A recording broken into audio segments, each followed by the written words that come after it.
All right. Welcome, everyone. This is our May 19th called City Work Sessions. We welcome everybody who's on the screen as well as anyone else who is watching, and I will call this work session to order. Tara, would you please call the roll? Yes, ma'am. Fire Robin? Here. King? Here. Powers? Here. Luttrell? Here. Turner? Here. Okay, Mr. Sora, could you introduce the staff and other guests who are here with us electronically today? Yes, Mayor, I'll be glad to as soon as I get unmuted. With our Department of Health, we have Director Gary Mays and Chief Medical Officer Dr. Stephen May, which will be giving us an update as to the status of the virus in our community and how we move forward. We also have Scott Gibson, who's with Cumberland Securities and serves as the city's financial advisor. And then joining us also is Michael Pruitt with the Bristol, Tennessee, Virginia Association of Realtors, and he'll be partnering in the presentation on housing that you'll have a little bit later this morning. Behind the scenes in all this is Shane Barney, who's kept us up and running throughout this the last seems like a year and a half. We also have Tara Music, our city recorder, our city attorney, Danielle Smith, Sherith Young, our planning services manager, Tim Beavers, director of development services, Terry Napier, director of parks and recreation, and Tom Anderson, our director of economic development. All right, thanks. And I think for Shane keeping us running, that is for always just a little more intense these days. But helping with our IT all the time. Next, our attorney, Danielle Smith, will explain the electronic meeting permissions. Thank you, Mayor. As you all know, I think by now, since I've said it a lot, the governor has suspended certain provisions of the Open Meetings Act to allow this body and other governing bodies to meet by electronic means rather than meeting physically in a room. That permission is there as long as the governing body believes that it's necessary in order to preserve the health, safety, and welfare of Tennesseans. So at this point, it would be appropriate for the city council members to discuss and reach a consensus on whether it is indeed necessary to protect the health, safety, and welfare of Tennesseans that you meet electronically. All right, so is everybody good? And we understand that we're going to be voting formally when we have our full city council meeting, and consensus works for a work session. So council nod or say yes. Or yes. You're good. Okay, thank you all very much. And thank you, Danielle, for being always good with explanations and keeping us on track. Okay, so for today's agenda, we're going to go ahead and get started. Mr. Soar, if you want to introduce our health department folks again, we'll appreciate it. Yes, we're very appreciative of Gary Mays and Dr. May for their time.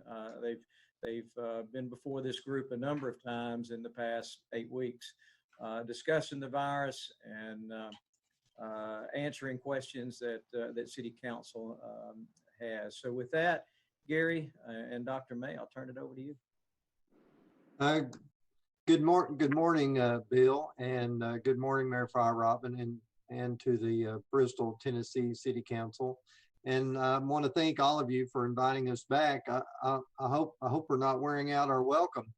But it's certainly an opportunity for us to share with you and your citizens the update regarding SARS-CoV-2 and give you an update. Honestly, today as we meet, it's hard not to feel encouraged and hopeful, and certainly grateful for our low numbers that we have so far. And that's a relative term, of course. To those that have been sick, and certainly to those that have lost loved ones, it is most unfortunate. But from a population health standpoint, Sullivan County really is in a reasonably good position. Dr. May, again, will go over those numbers and give you detailed information as to why. But we are certainly encouraged by what we're seeing. We're certainly encouraged by the coordination effort between the governments in Sullivan County, the county and the cities, and our school systems are working together unbelievably well. Our nursing homes, we have 19 facilities of assisted living and nursing homes in Sullivan County.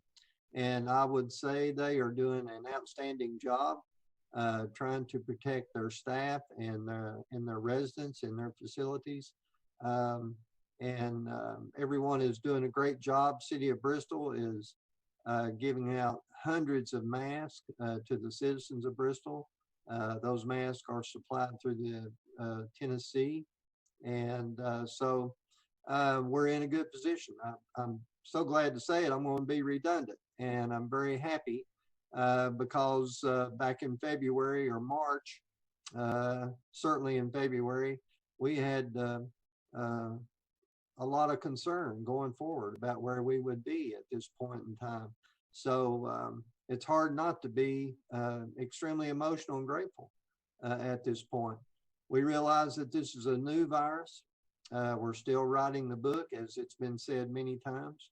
To be honest, there is no explanation as to why some areas in the country are having low rates such as ours, and some areas continue to take on a number of new cases, but those trends are even trended down.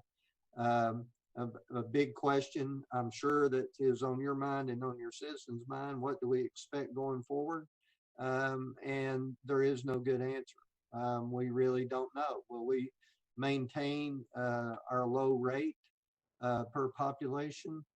We certainly hope so, and we're doing everything we can as a public health department with our mitigation and contact tracing and cluster follow-up. We'll continue to do that to try and contain those cases. And we hope that will work going forward and keep those numbers low. So I'm going to let Dr. May go over those numbers, of course, and he is, we call him our own Dr. Fauci here at the health department. So go ahead, Dr. May. Okay, just to give you a global overview, you know, in the United States, we've had over 1.5 million cases with approaching, over 90,000 deaths across the United States. That's not an insignificant number. And the death rate for the United States is 5.98%. Moving down to Tennessee, though, we're in a much better position. We've only had 18,000 cases with a 5.3% positivity rate, which is very good. Our death rate is only at 1.7%. So we're in good shape there. Look, now moving down to Sullivan County, we have 60 cases that we're following right now. For total 57 confirmed, 3 probable, and then 3 active cases that we're currently in the monitoring stage 4, and then 14 contacts that we've been working with. In our region, we have 19 nursing homes. 10 of those have undergone testing, and fortunately, we've not identified a lot of disease within the nursing home, which tells me that the nursing home control measures are doing a very good job. We are working a couple of cases in one nursing home. We hope to have all the other 9 facilities, that includes assisted living facilities, completely tested by the end of May. So we're actually ahead of the state schedule in getting our numbers done. Now, looking at some of our critical indicators, when we look at our case rate for Sullivan County, we're at about 34 per 100,000. Which technically is the lowest in the state. When we look at the Northeast region, it's 39 per 100,000. But our region has been so blessed not to have extremely high case rates. We continue to follow our hospital capacity, and we continue to look at banking up our cache of PPE. When we look at the hospitalizations across Tennessee, we appear to have plateaued, and currently we appear to have reasonable amounts of medical capacity to deal with any upsurge that we may have had. With the reopening, we've been out about 3 weeks now, and we've been very lucky not to see a lot of the cases go up. We still need to push getting people to work on this physical distancing aspect, and then continuing to encourage people to wear their mask and protect others. A wonderful benefit, though, that we're seeing from these increased infection controls is we're seeing a lot of decrease in other diseases. So these infection control measures are not just good for COVID, but they're good for our nursing homes. They're good for us in general. They're good for our hospitalizations. And so that's an unanticipated good consequence, I think, that we've had from a lot of these control measures going on. Thank you. And before we take questions, there's a couple more things I would like to say. And Dr. May gave you some really important information. From a public health standpoint, however, as we are grateful for our COVID burden, disease burden, there are other public health issues that we are concerned about. One is, as you know, EMS has Sullivan County EMS under the health department, and we have seen a good increase in cardiac arrest, myocardial infarction, overdose death, which the opioid crisis is still very real. And we've seen a decrease in immunization rates. So those are issues that, as our health department is retooling, and I hope you remember that we've added COVID response capacity, contact tracing, and follow-up. We're trying to get our operations back to a normal level here as phone calls, and hundreds of phone calls are trailing down, and we're about to wrap up our nursing home. We need to get our public health operations back online, and get some of these public health numbers addressed that we routinely work on. And so we have a lot of work ahead of us, of course, but we'll get the job done. And I have a lot of faith in our staff here, and I have a lot of faith in the people in Sullivan County. So we'll take questions, City Manager, if that's appropriate. Thank you. So questions from council members? What does with the governor's order on Friday, what, as far as in our area, are we going to follow that and continue following the governor? Are you talking about this past Friday? Yes. Yes, that is our public health order for, I believe, the last 3 weeks or so, that we just follow the governor's guidance and the governor's orders. So any publication or any mandate from the governor is exactly what Sullivan County is doing. Can you give us just as far as some of what is opened up with that order on Friday, of some of the other events that can take place now?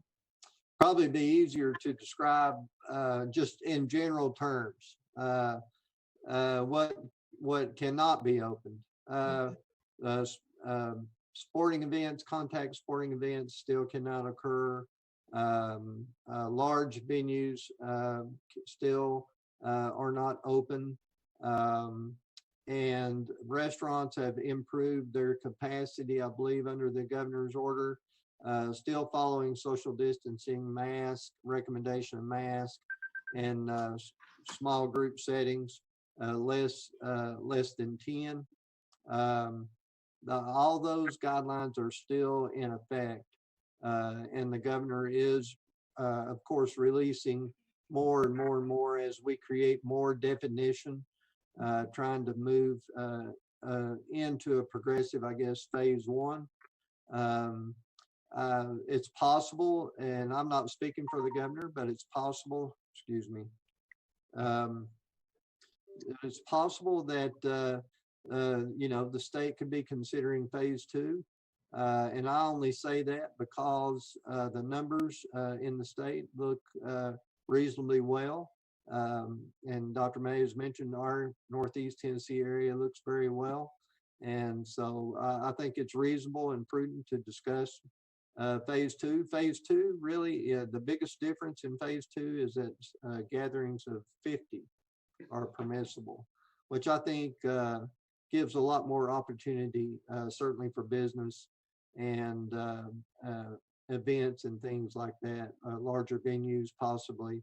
So I see if the disease doesn't dramatically change, I see at least our area progressing quite well. Dr. May, do you want to add anything to that? Right, and when we get into the advent of phase 2, we'll start to see school activities that can possibly be reconsidered. Right now, the day camps are going to be opening up soon, but no overnight camps. So school activities are still pretty much restricted, but as we get into phase 2, we'll start to see those opening back up. Nobody in the country has opened up contact sports, however. That's just not been done anywhere in the nation. So we'll be following and keeping up with where do we really land with that. Wise old saying is you don't want to be the first kid on the block to do it, but then you don't want to be the last kid on the block to start. So just using a little bit of wisdom and caution in how we open up. And also, I think it's prudent. I know technically the school year hasn't ended yet, but I think it is prudent, at least in the next few days or weeks, that we begin talking about the possibilities of schools starting up this fall. And we need to plan way ahead of time, understand the safety guidelines that we'll need to implement, operational issues, and those kinds of things. I do see our department in the state working with our 5 school systems, 3 public school systems and 2 privates in Sullivan County, trying to get schools back open. Okay. Other questions? Yes, I have a few. On Friday, Governor Lee also put out, I'm not sure exactly how it was put out, as an executive order or his request for Tennessee to share private health data with police. I know there's been ongoing conversation since he put that out on Friday, and there was quite a large article in the Tennessean. Can either of you speak to that as to why it would be necessary or important for our law enforcement to have the health data of those folks that have been tested? Well, the importance is the reason that I believe the governor did that. I'm sorry, excuse me. I believe something's going on because every phone I have is ringing. Excuse me. The reason the governor, I believe, put that information available for law enforcement is for their protection and the public's protection. But it's really not a new process. Tennessee, from the very early days, if you will, and it seems like what was a long time ago, but in the early days, Tennessee allowed COVID information to be shared with the dispatch centers. And so your police, fire, and EMS, when the 911 call takers screen those individuals for screening information, and also the positives are shared, extremely confidential, are shared with the 911 dispatch centers, and the dispatch center can alert public safety personnel if there is potential exposure to a COVID situation. Now, and I want to reiterate that this is handled in the utmost confidential way. Fortunately, our leaders in Sullivan County, Bristol City Council, Kingsport, and Sullivan County agreed to an encryption system with our new radios. And our radio system is all encrypted. Nobody can hear it except for those that have a particular type of radio. And so that information is secure. The dispatch information is accustomed to handling secure information. So, and alerting the police departments is a public safety responsibility. I think public safety responders should know if they're about to approach a hazard. Many times in hazardous chemical situations, first responders are alerted if they're about to enter into a hazardous chemical situation. So a biological situation should be no different. And that information is handled carefully, and it's not shared widely except for those that have a need to know for their own safety and responsibility. So I believe that is the governor's intent, and I support that. I think our first responder folks are vital to the infrastructure of local government and continuity of government, and we need to protect them as much as possible. Okay. Councilwoman Powers, we've been operating under that protocol for weeks now from our dispatch, and that's as Gary mentioned, this is critical for protecting our first responders, both EMS as well as our police and fire. And I can appreciate that. I just think it's important. The public probably was not aware that that was the protocol. And there's some concern that that some people won't go and be tested now because they don't want to be in that database. And so I just, I think we have to be honest and transparent. And I just wanted to ask the question, and now we know the answer. And I think that's better for everyone involved. My next one second, Dr. May, did you want to add anything? You took your microphone off. Did you want to add anything? A good example of why that is important is in one example, we had 5 officers exposed and had to go into quarantine. We've had a number of our EMS personnel that's had to go into quarantine, and it doesn't take much of a hit to our staff to lose those essential services. So having them be able to put on the other than wearing PPE all the time, which is not appropriate either. We've got to conserve our PPE. So this gives us the best protection. If we know that we're walking into a known COVID situation, then we can put on the appropriate PPE and protect the staff from that exposure and protect the organization from loss of critical personnel. And I can appreciate that. I just think it's important that our public, because this is where minds run rampant in a lot of different directions, if they haven't been given that information up front and dealt with from a perspective of transparency from the very beginning. And so I just wanted to put that out there so that we have the opportunity to qualify and make that known. Another question that has been asked to me in talking about the good consequences, and I agree, I think there are many good consequences that come from this. Could you speak a little bit about our immune systems? Having been in quarantine as long as we have, cleaning surfaces, everything, is there a threat to our immune systems becoming even less proactive?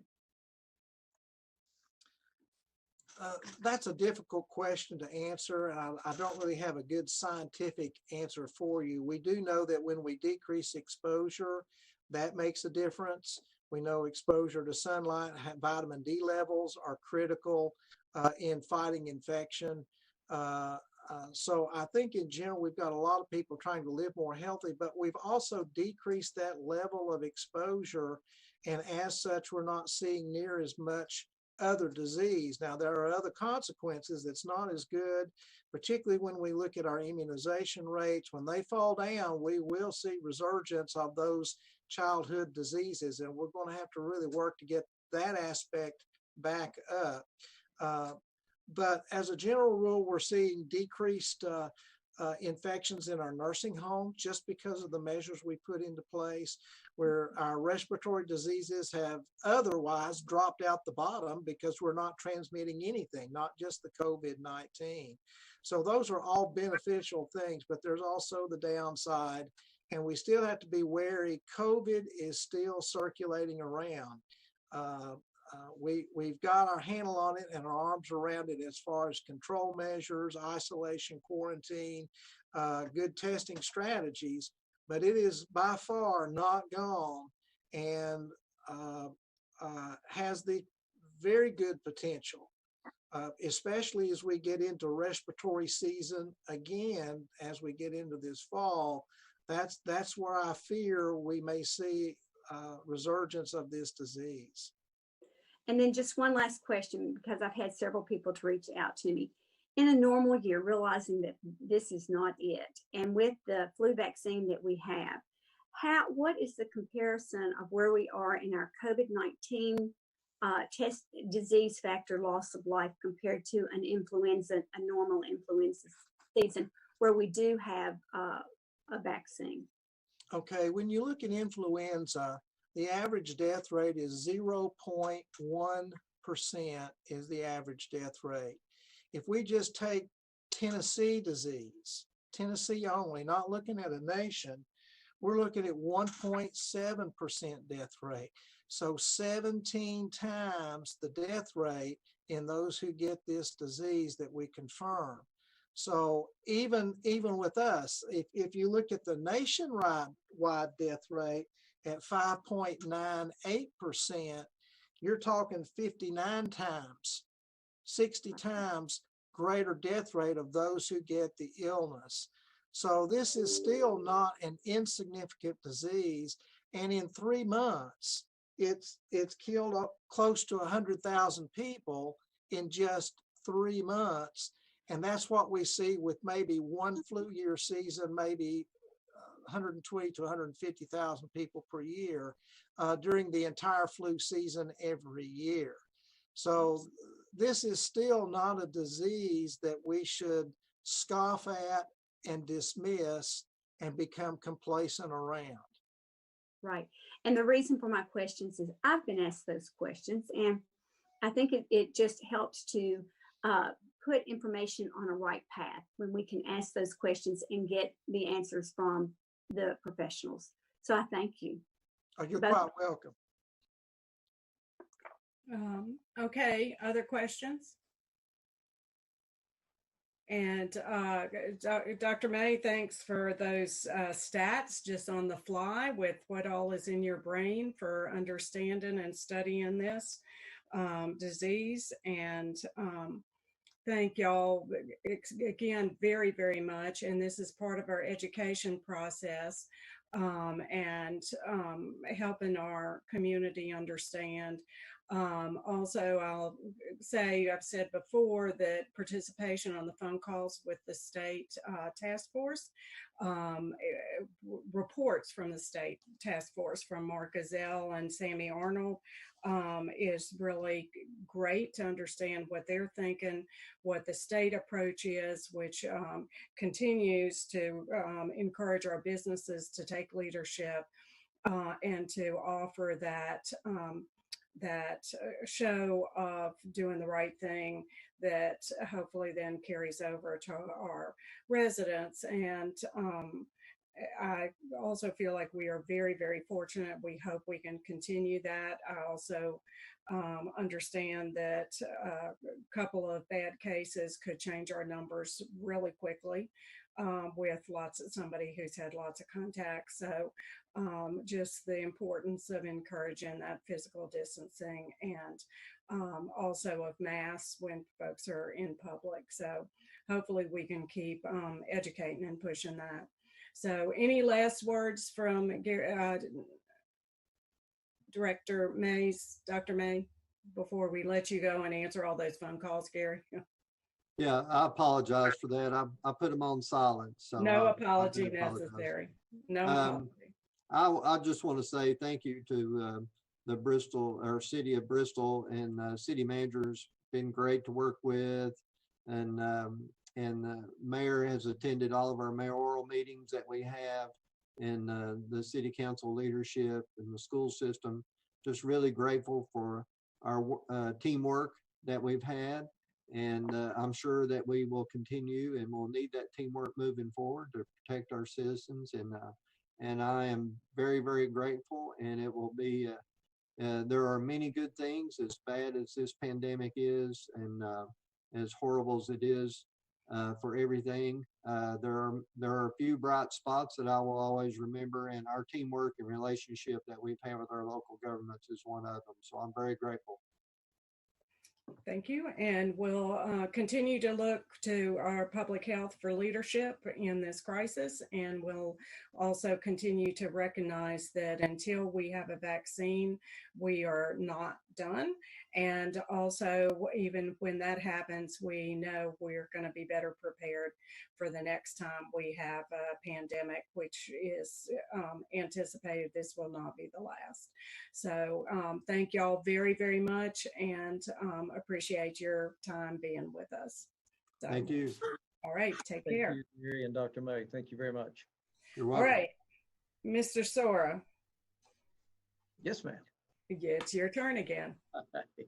Again, I'd like to welcome Scott Gibson with Cumberland Securities. And most of you know Scott. He serves as the city's financial advisor. And then periodically, he does keep close tabs on our general obligation debt and the opportunities for refunding that debt. So he's recommending that we consider the refunding of approximately $9,725,000 of outstanding 2013 Series A general obligation bonds. And as some of you are on council when this was approved, this is the first tranche of funding for the Pinnacle. And it is now at a time for refunding opportunity. It could result in a gross savings of a little over $900,000 of principal and interest payments over the remaining life of the bonds. This refunding does not extend the amortization schedule of the bonds.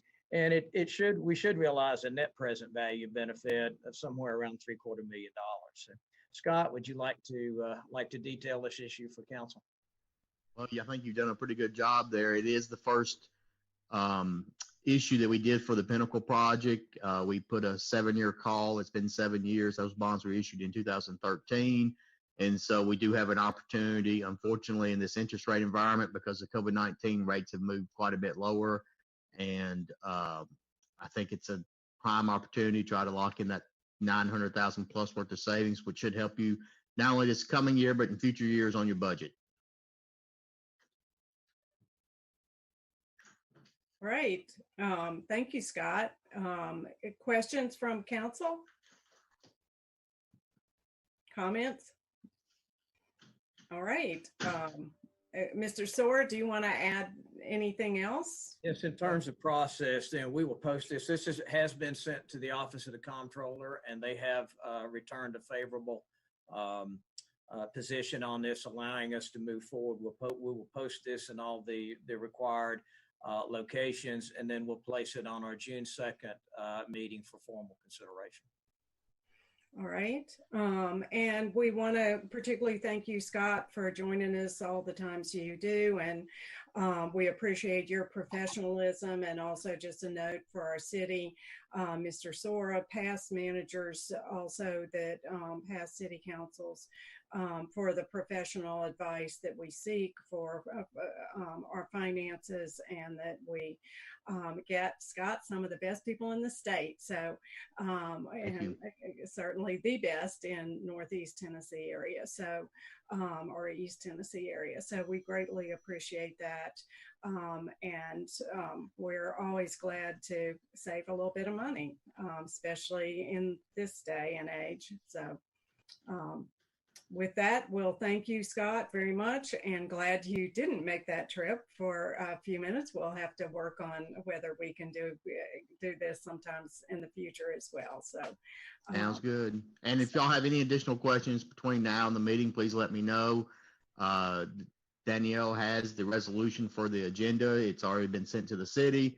We do have the report from the state back, and we will keep this process moving forward. And I look forward to seeing y'all here in a couple of weeks at the meeting. Thank you very much. Appreciate it. Thank you. All right, Mr. Sora, I think we have next thing on our agenda.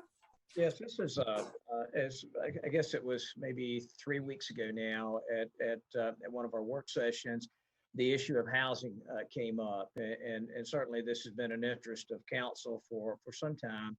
And that speaks to the fact that in 2017, there was an assessment done on our housing inventory. It looked at characteristics, conditions of housing, current impacts of policies and code regulations, as council has mentioned, the preservation of existing neighborhoods, and methods for diversifying our housing stock to meet a wide range of consumer preferences. Sheriff is with us today. Sheriff Young has, along with staff, several members of economic development and our development services staff, have reviewed the 2017 study. They've updated it with more current data. They've worked closely with Bristol, Tennessee, Virginia Association of Realtors, and Michael Pruitt is also here representing that organization. I think it's appropriate for Michael to be here and answer specific questions that council might have regarding our housing inventory and any obstacles or impediments to developing residential property within our city. That said, I'll ask Sheriff to begin her presentation. Once that's concluded, then Sheriff and Michael. Tim Beavers is also on the call, as is Tom Anderson, that could respond to questions from council. Thank you, Mr. Sora. Good morning, everybody. It's nice to be with you this morning. As Mr. Sora stated, this has been a real group effort, a real great show of teamwork across our different houses, offices, so on and so forth. So there are a lot of people that put in some hard work on this, and we also really appreciate the Realtors Association for some of the feedback and expertise that they gave us in helping to update and revise this study. This was presented in 2017.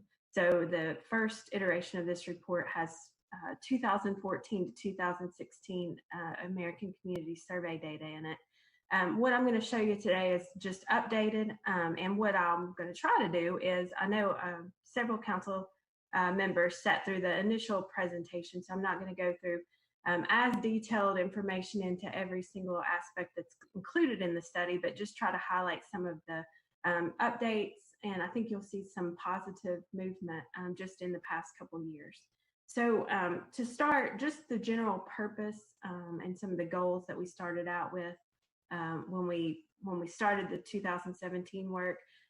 Our purpose was to look at the housing conditions in the city, to examine existing conditions and future demand for housing, and that's at all income levels, and then to look at what the city could do to improve housing for residents in our city. And we really wanted to help focus community efforts on local housing needs. The study, as you look through it, you'll see a variety of data sources that we used. So certainly the Census Bureau, and that is mostly the American Community Survey, which that is a document that comes out yearly, and it has a 5-year window it looks at. So again, when we looked at this back in 2017, we were using 2011 to 2015, that little window of data.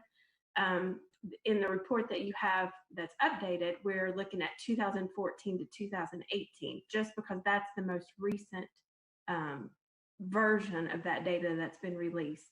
And the American Community Survey is really, it takes a micro sample of the United States population. So you're seeing a small sample.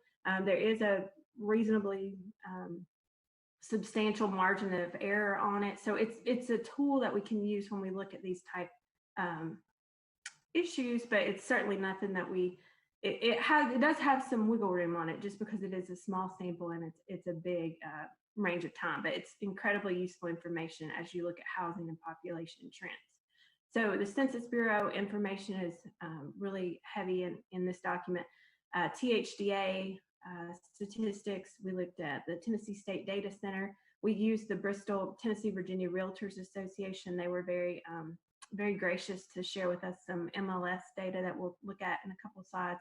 We used Bristol housing information, and then of course office records that we have on building permits and things like that. The chapters in the housing study, chapter 2 is community characteristics, chapter 3 is housing characteristics. I'm going to just give you a little screenshot of what we felt were the more interesting data points and what we updated in this work. So what you see on your screen is the side-by-side of the 2016 and 2020 study. You see the population has, it's showing an increase, which is incredibly positive, given that so many surrounding communities in our region are losing folks. So we're showing a slight population increase, the median age dropping ever so slightly. The median income going from $38,551 per year to $40,477. We did see in this data that the percent below the poverty level increased slightly, and that the labor force increased just a little bit. So those folks enter in the labor pool up just a little bit as far as our community characteristics go. On the next slide, we see some interesting points on housing characteristics. So if you look between the 2017 and 2020 study, we've seen the number of housing units go up, which of course with the completion of some of the Mitch Cox projects, you can imagine that that number of units would go up quite a bit. A positive element, the median home value has gone up from $106,000 to 121, just over 121. The average household size has dropped just a little bit. The number of building permits has gone from 295 in 2017 to 251 in 2020. And we'll talk just a little bit more about that in detail in a couple slides. And then the average home sale price, according to the MLS data, has gone up from $147,462 to $151,445. So there are some positive signs in looking at the data about the city that we pull from so many of these either census or MLS reports. I'm going to talk just a little bit more about permits. So in 2016, when we pulled this information, between 2012 and 2016, there were 295 residential permits issued. 275 of those were for single family homes, or 25 permits were for multifamily buildings. In 2020, you see 251 residential permits issued total. There were 187 for single family homes and or duplexes, and then 64 permits for multifamily buildings. Just a note on this though, when you see the number of permits for multifamily buildings, keep in mind that a permit is issued for a building or a structure, and that structure may have 8, 10, 12 units in it. So there could be a multiplier, there is a multiplier in that number of multifamily permits. But you can see in the chart on this slide how you go from, and I went ahead and put in the 2012, the whole window of time here for us to look at, but you see the residential permits and how many more multifamily permits we start having come online in 2015 and continuing through 2019. So that's definitely a driver of some of the number of units totals that we see in the city. Shara, if I can just ask a quick question or make a quick note.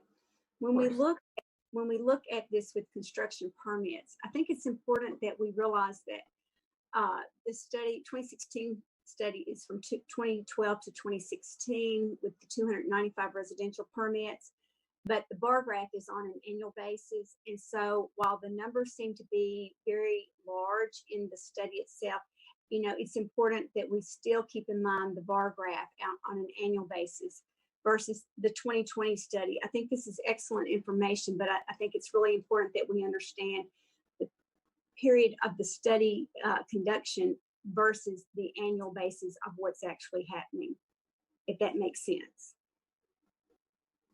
Thank you. Okay, so on the next slide, this is a residential growth map. So this is something we put together to just highlight some of the projects that either have been completed in the past several years, or they are projects that are underway or under construction in some manner. So you have, and there's a noted section in the box, but of course you have the new apartment complex, the Stafford Street apartments at Stafford Street and West State. That'll bring 137 units online once that's completed. If you look out Old Jonesboro Road, there are there's some homes under construction out there, and there are some developments, Chadsworth and Old Jonesboro Estates, with some 70 lots. You have the continued development of the cottages at Feathers Chapel. That one is getting closer every day to completion, but at total will have 116 units in it. You have the continued development of Fox Meadows. When we presented the 2017 study, the phase 3 was just kind of in its gearing up stage, so that's definitely underway now. And at completion, you'll have a current total number of lots of 139 lots. And then there are 2 future areas that we've highlighted on this map as areas we see that could have some potential growth. And those are located along Highway 394 across from the industrial park. So that's highlighted in your little pink circle there on the bottom middle the map. So there's some larger land parcels out in that area. And then also there's one located near Stills Creek Parks, and that's indicated in a future development pink circle. I think that there was some talk of some development there some years ago, but that's certainly an area that could be well suited for some great residential development. I'll go next to the housing market activity, and this is provided by the Bristol, Tennessee, Virginia Association of Realtors. This shows back from 2009 to 2019 the number of new listings and the number of sold listings in the city. So you can see that since the recovery period after 2008, 2009, the number of listings and the number of sold listings has increased as we move along. On the next slide, and this table is included in the report, and it's expanded, and Mr. Pruitt may give us some different indicators or better indicators to look at, but these were the and the full chart is included in the housing report, but I pulled out, just for the point of presentation, a couple of key figures we can look at. And as you go from 2014 to 2019, you see the number of listings increase. You see the average sale price increase, and this is on the single family homes. And you see that average days on the market decrease. And certainly I defer to Mr. Pruitt's expertise, but that does seem positive for the city for single family homes. You do see a similar trend with multifamily, although we certainly don't have the number of multifamily units that we do single family units. And if you look at the co-op and condo listings, you see that one kind of bounce around in terms of number of listings and then the average sale price. But the good news is that it goes from 2014 average sale price of $94,748 to end in 2019 at $107,606, and the average days on the market drop on that category as well. So again, I will defer to Mr. Pruitt in a minute to help us understand some better information on that, but I think there's some positive news there for sure. On the next slide, I'm going to talk just a minute. When we put out the first version of this study, we conducted an electronic survey with the Realtors Group. We had about 13 people give us information on the survey that we released. What we found, and kind of the key points we presented at that time, is that the realtors felt that there is a lack of housing and desired price ranges in Bristol. The majority at that time felt that the housing that is desired is between that $100,000 and $150,000 price range. Some people did express in that survey the need for higher end homes, so that's what we're calling above $300,000 in that survey. The realtors did feel like there was a need for new housing, and they were concerned that there is an aging housing stock, which if you look at the housing characteristics chapter, you will see that the majority of homes do have some age on them in Bristol. The realtors felt that there was need for housing for 65 years and older, young people and young families, and that if housing choices were available, that more people would be inclined to live downtown. When we asked about quality of life amenities that realtors heard their clients asking for, they were looking at parks, schools, restaurants, and shopping as important measures for people looking for homes in the city. We didn't have the time to conduct a full electronic survey to bring back to you today, but certainly something we can do in the future. But we did meet with a group a couple weeks ago from the Realtors Association, a couple of their board members and their executive there, Hagen Horn, and Mr. Beavers and I met with a group by Zoom and talked through some of these issues with them, rehashed some of the 2017 results, and asked them for their feedback once again to try to understand what they're seeing and hearing from folks looking for houses in Bristol. So what you have on the screen here, and I have 2 slides for you. Well, I think I have 3 slides, is that this is the feedback we got from them, and Mr. Pruitt again can jump in and correct me if I've summarized anything incorrectly, but what they're seeing right now is that buyers are looking for move-in ready. So they're not the predominant amount of people are not looking to do the work themselves. The flip houses that they're seeing listed are selling very quickly.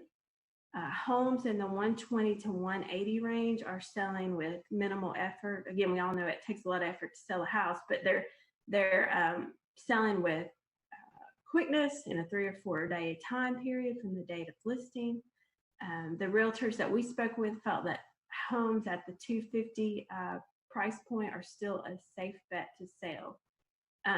We asked specifically about the higher end home question, and what we found in talking with this group is that Bristol does not have, in their opinion, a big market for the higher end homes. And that when we talked with this group, we were talking about homes in the 350 range and above. The realtors group felt that the wages in Bristol don't support this price point at this time, and that you see homes like that selling in Johnson City because they have the wages and the industries that they have, the university, the hospital, and some of the business and industries in Johnson City that support that. The realtors felt that Johnson City is still perceived as, in the Tri-Cities, the more sophisticated city, just because they have the university, they have some of those quality of life things like diverse retail, restaurants, and recreation. Not that we don't have those things, but the perception is still that Johnson City is the place where those people looking for that would end up, and it's a large degree based on those wages.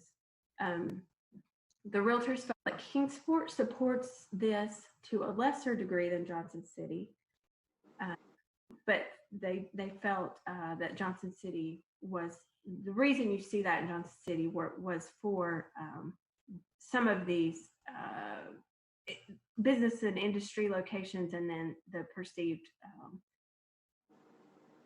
Johnson City is just more has more options. The real that the inventory of homes is low right now in Bristol that are for sale, and we asked, the final bullet on this slide is, we asked, what do you hear about people building homes? What are some of the concerns? They said that they have heard that there are some difficulties in building in Bristol due to some of the codes currently in effect. And they specifically mentioned the energy code, but I think Mr. Pruitt will tell you, and what we heard is that this is kind of secondhand knowledge, that nobody that we were talking with as far as the realtors go they weren't building the homes themselves, so they were hearing they were hearing feedback from others. But they also will say that energy efficiency is desired in new home construction. So while there is concern that they hear, they also have people looking for that, and it's a desirable feature as well. Sheriff, I have a real quick question. Have we, in this era where, so much information is tracked, have we tracked where those persons that are employed in our upper and mid management, have we tracked where they live specifically? Do they live in the Bristol area, or do they live in some of the subdivisions in Bluntful or Bluff City, or even Johnson City and Kingsport, Abingdon? Do we know where our mid-managed and upper management people live, or if they live within the Bristol, Tennessee boundaries? I don't know of that tracking myself. I know we can track who lives in the city as far, just a number, and who's living outside the city, but I'm not aware that any of that tracking has been done. I just think it would be interesting to know, do our upper and mid management professionals live within the Bristol, Tennessee city limits? And if they don't, do they live elsewhere because we lack that tier of housing? I'm just a curiosity. Right. I think that's a great question, and it's something we can look at, and I can talk with Mr. Anderson about to see if he has any, we can get together on how we might can do that. Okay, thank you. Okay, so if we go to the next slide, we asked the realtors group what is missing in the market. And I felt like a pretty enthusiastic response that we got across the board there is that they have people that are looking for single level patio homes under $225,000. And the feedback that they provided to us is, you might assume that you would have your over a certain age group looking for those homes, but the realtors report that it's also their younger clients that don't want to deal with a lot of maintenance. They don't want to deal with owning a large home, cleaning a large home, and keeping up a large yard. So they have people across the board that are looking for these single family patio style homes. The group did express that they do have some buyers that are looking to move to Bristol, Tennessee from the surrounding area due to the economic uncertainty faced by some of our other municipalities in the area. When asked what makes people want to move to Bristol from outside the region, they felt that our low crime rate, the good cost of living, and the outdoor environment were some of the big factors that drove people to relocate to this area. The group very much feels like the casino referendum in November can be a tremendous driver for the real estate sector in the city of Bristol, Virginia, and Tennessee, and the surrounding region.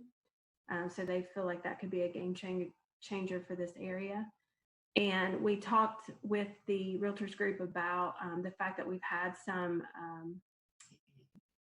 more multifamily projects to be constructed in the past several years, and those seem to be very successful and very full, and that the realtors group feels like there still is demand for quality rental units in the city of Bristol.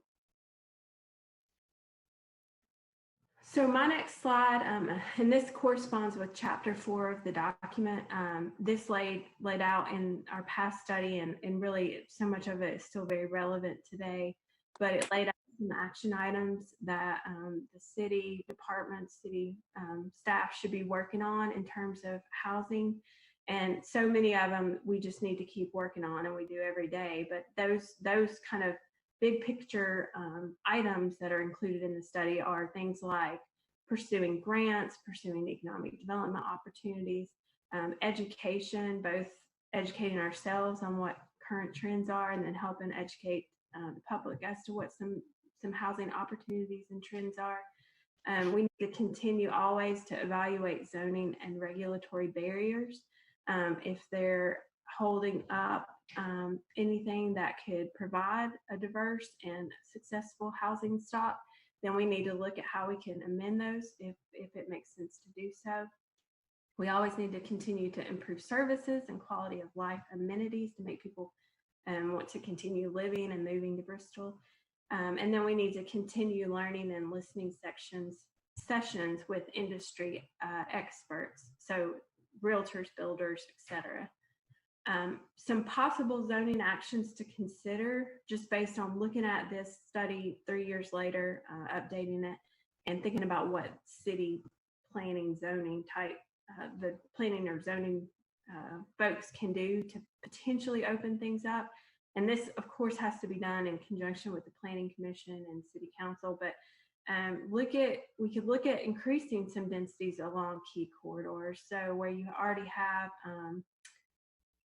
projects like some of the Mitch Cox's projects, look at, is there potential, is there need, is there a benefit to increasing the densities along some key corridors? Right now you have some projects that are built at 15 units an acre, and that's the zoning allowance in the B3 zone. You have some zoning classifications in the zoning ordinance right now for R4 and R5 zoning that go up to 20 and 35 units per acre. So that could be something we consider and look at and study some more. Another item is, could we change the definition of multifamily? Right now, your multifamily zoning definition, it mandates that a multifamily building is a building with 3 units in it. If you took that away and allowed some single patio homes to be built in a multifamily density, you might encourage some of these patio home type developments. And again, that requires careful study because you want to make sure you do it in the right place within the city.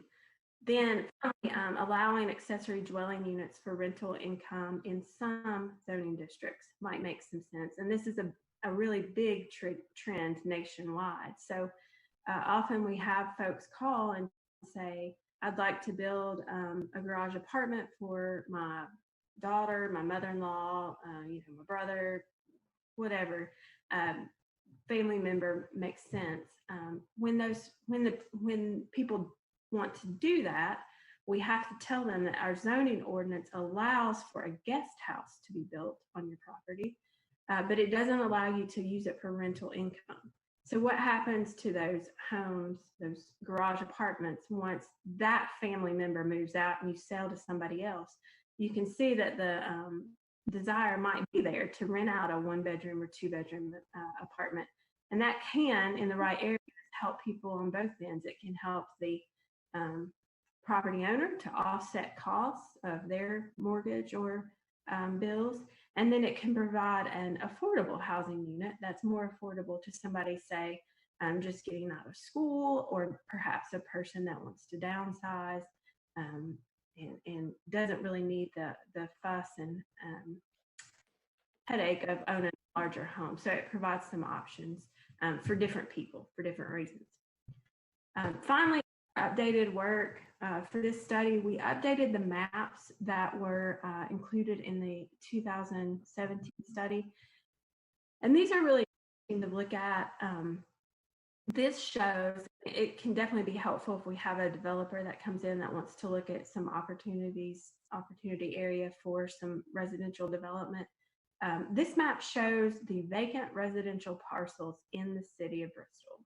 And I know it's a little bit hard to look at the entire city map and make sense of it on the screen, but you can see in purple some of these larger parcels that are available, and they're zoned with a classic residential zoning. So these are any of your R zones that are vacant right now and residentially zoned. If you go to the next map, we start to lay on some of the indicators that people might look for a larger scale development. So here are the vacant parcels that are over 25 acres in size, and then the zoning that's in place currently. So you'll see we have quite a few R1A parcels that are larger in size within the city. If you go to the next map, and we can do this certainly with anybody that has interest in looking at these, we can do it kind of on a more zoomed in scale now that Jeff Tester wonderfully built these maps. But if you look at let's see, I'm sorry, one more map forward, don't mind.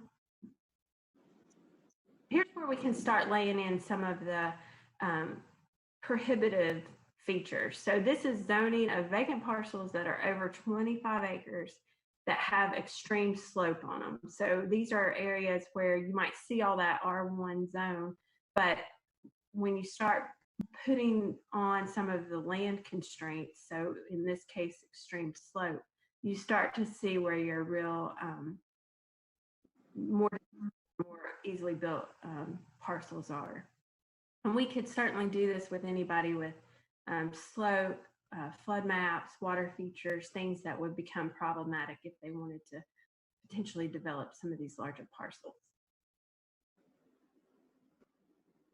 So with that, those are some of the key updates we felt that were interesting and important as you all have this discussion. I'm happy to answer any questions that you have on the data that's included. And then again, we have Michael Pruitt with us, who's been very kind and helpful in our study. Mr. Pruitt is with the Jones Property Group, and then he is currently the president of the Bristol, Tennessee, Virginia Association, or Realtors Association. Okay. Yeah, one question that I have, and this could be for either of you, in conversations with realtors, and they're saying that, you know, we need some more housing. Are they talking about any quantities, any particular price range homes, or are they just hearing about the onesie twosie scenarios? I'll step in and take that if I may.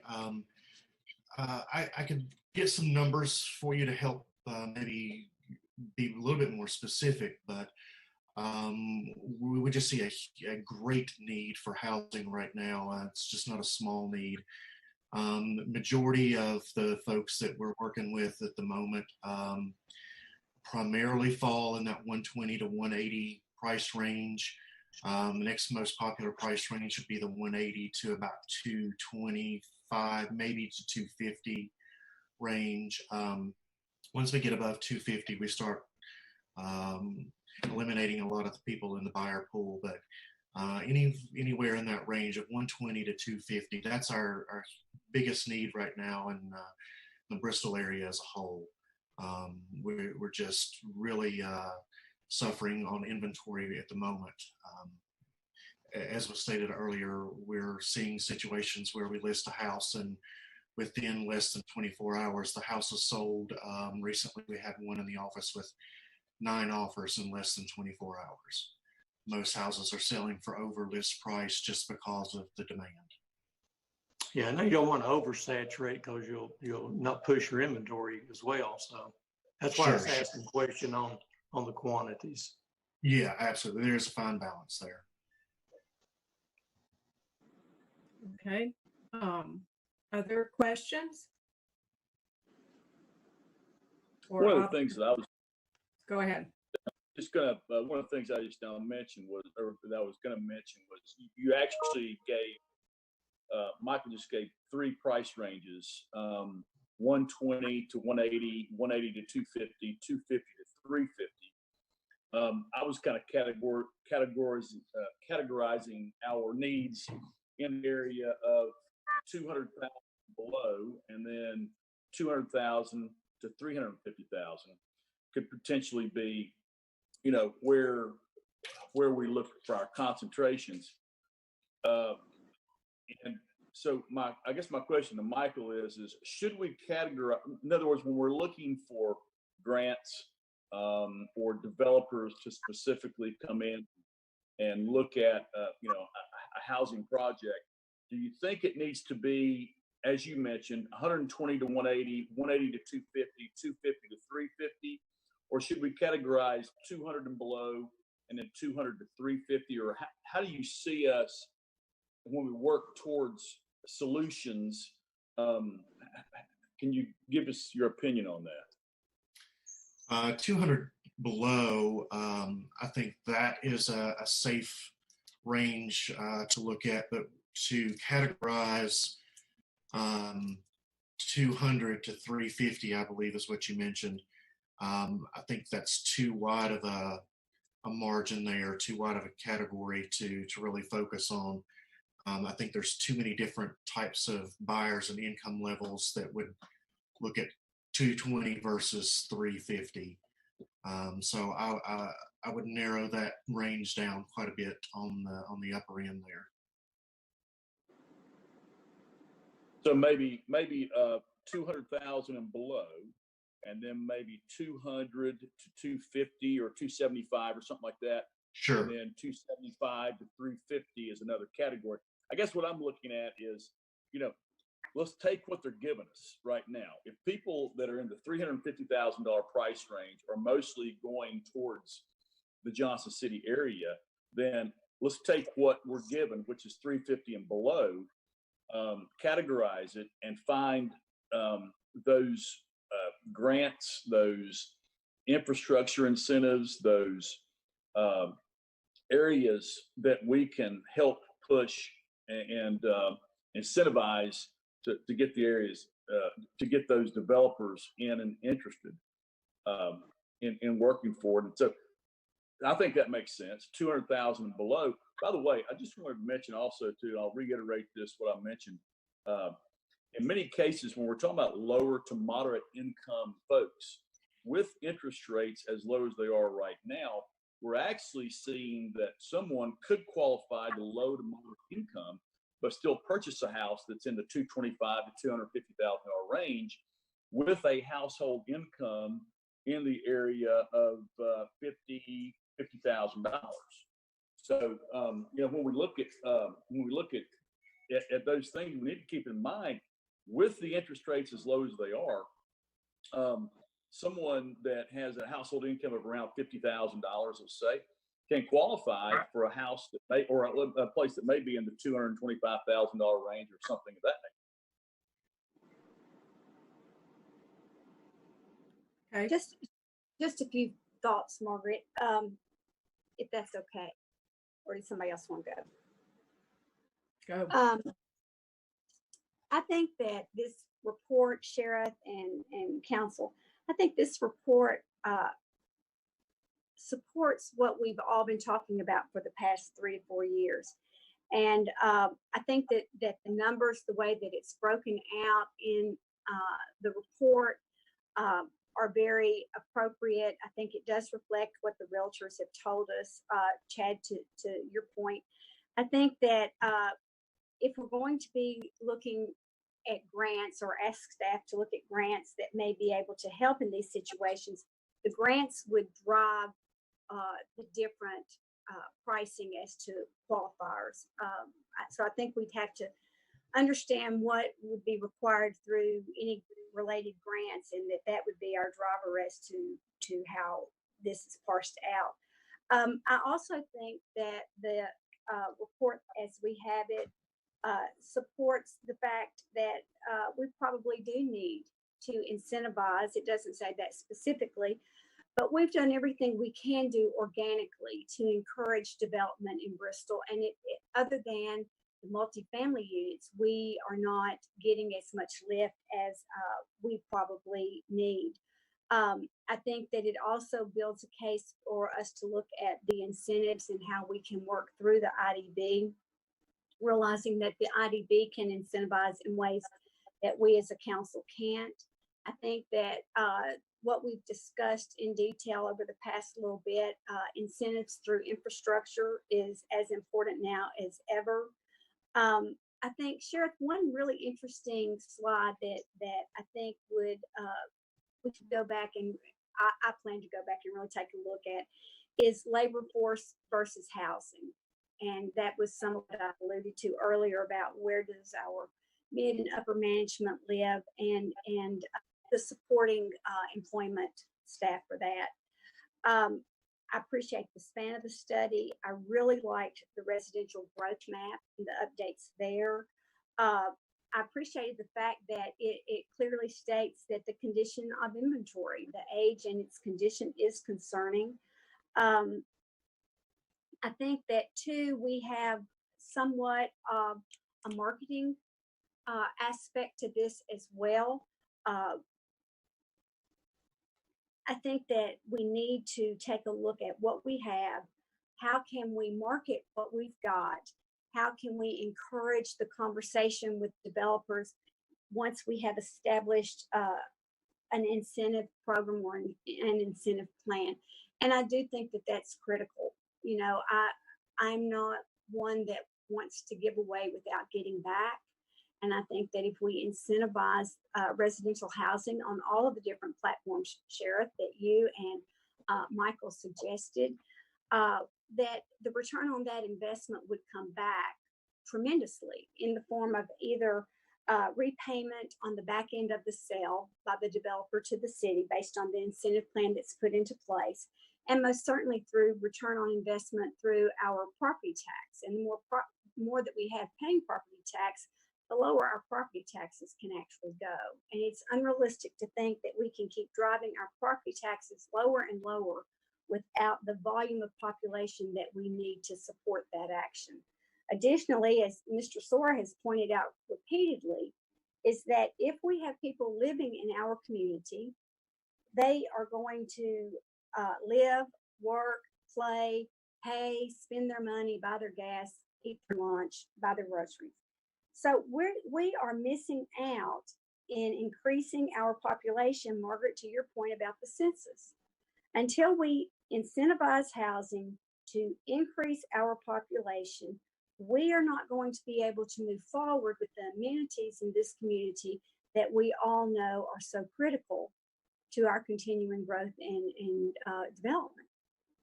So that's a whole lot of information, but in a nutshell, I feel very strongly we've got to come up through a comprehensive incentive program.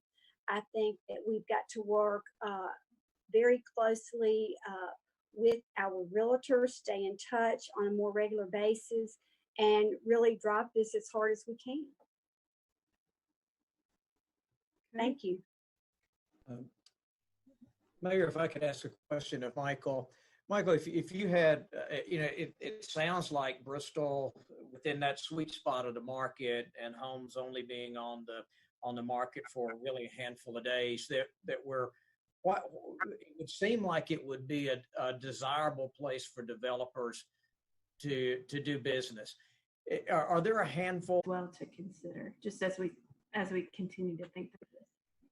Well, sure, that chart is amazing. If you've got yours with you, Sarah, the numbers I'm seeing are that over 10,000 people are employed in Bristol but live outside the city limits, that we have about 6,800 that live in Bristol and are employed outside the city limits. And then we've got about 2,500 that are employed and live in Bristol. I find those statistics very interesting, don't y'all? I mean, we've got more people that are living in Bristol, that are employed in Bristol and live outside of Bristol than are employed and live in Bristol. I mean, that graph alone should get everybody's hair on the back of their neck to stand up a little bit, because that's our property tax. That, we talk about funding. Well, there's our property tax issue. I think some of that, Lee, may be where people are working in Bristol, Virginia versus Tennessee, vice versa on the working and living as well. I think our situation is a little bit unique from some of the others also. Right. And I think it's really hard. I mean, we have strong family here, and we have a lot of folks who have roots here, who have farms or other properties, or, I mean, I think there's probably a lot of different factors that I think definitely look at it, but there's a lot of different factors that go into it. So I think you can't just look at that without looking at a lot of other pieces. Well, and I get that, but the total is that we had 16,800 people.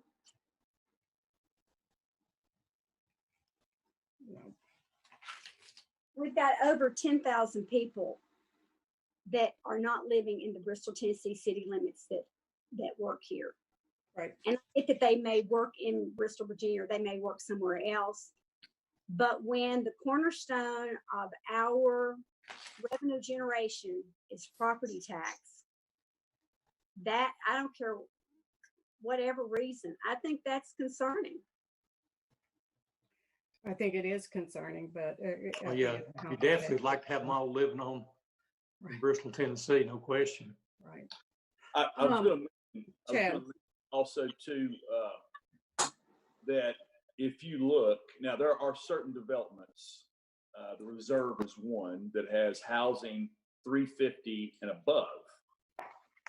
If you look at every single property that has been built within the Reserve that's 350,000 or less, there's no availability.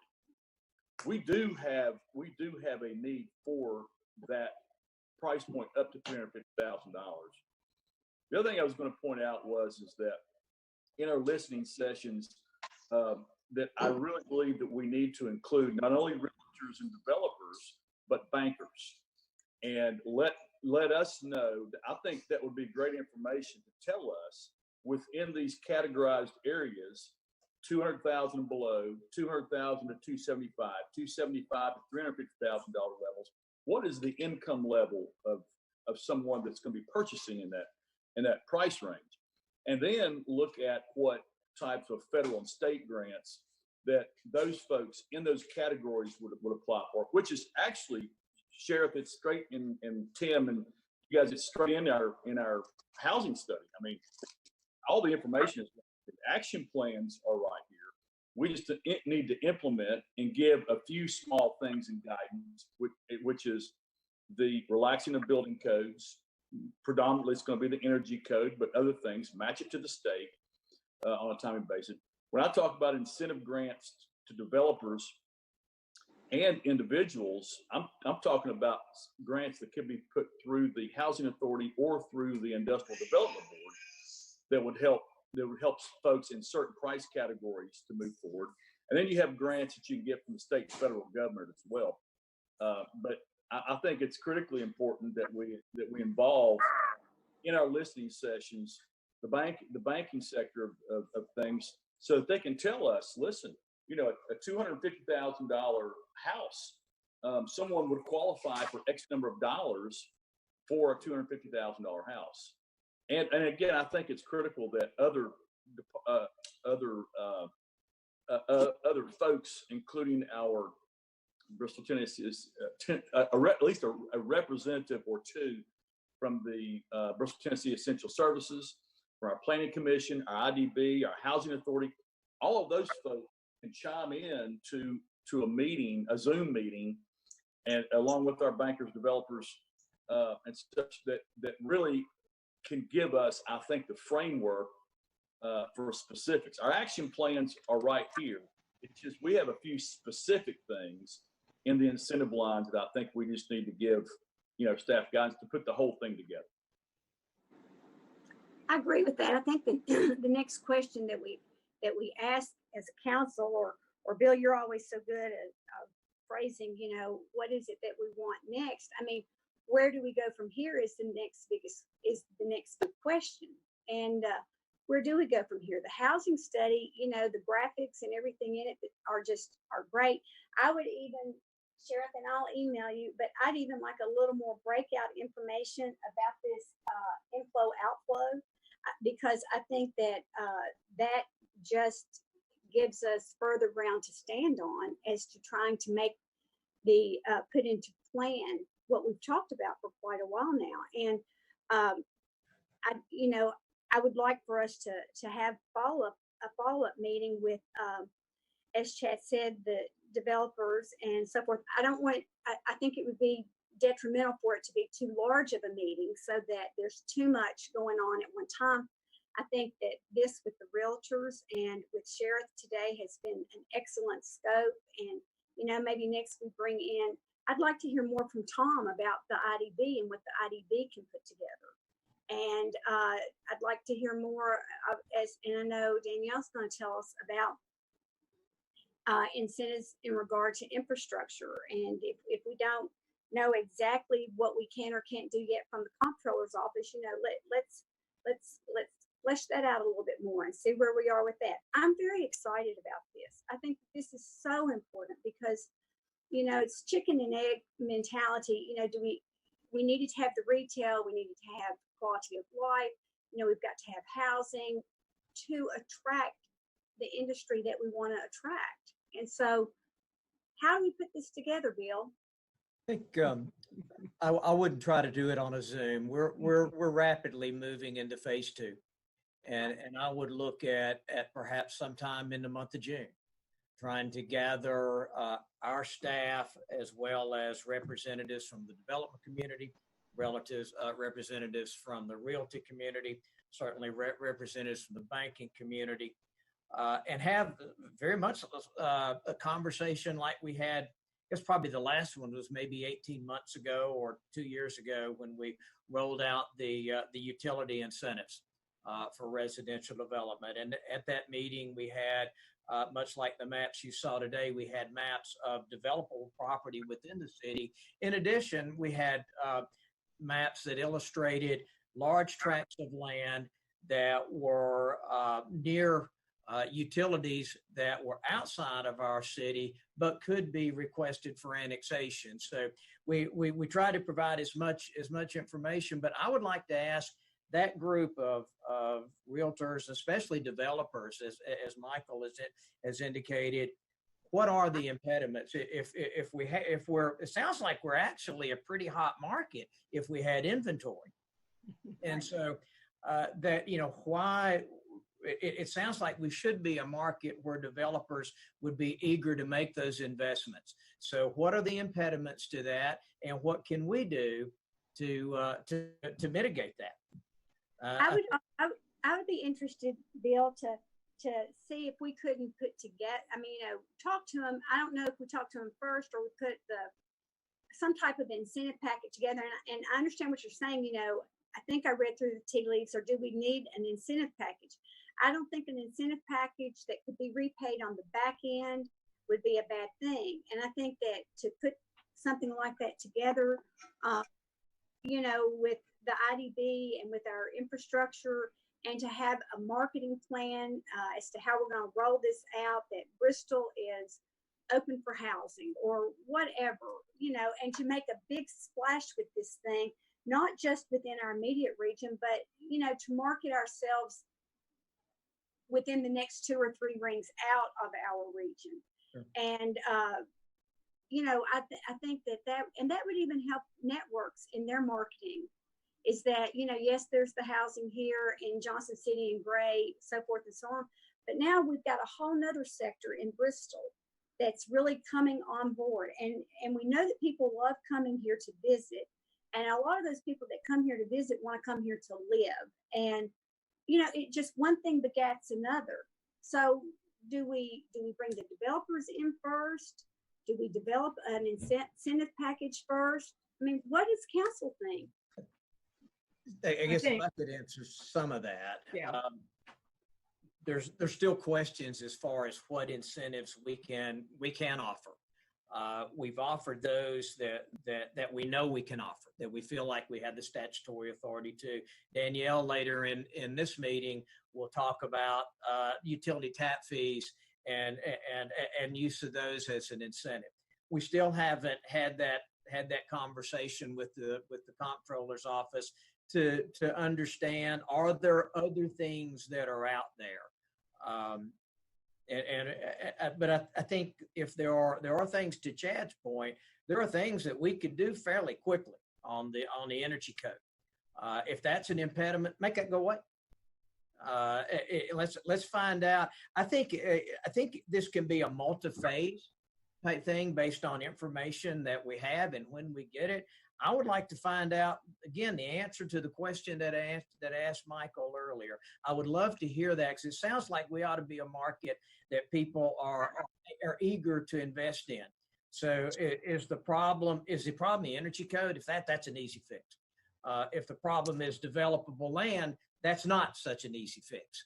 But to the fact that we can illustrate, as we have through our GIS system, where that land is, both internal to our city limits and external, and try to communicate that message.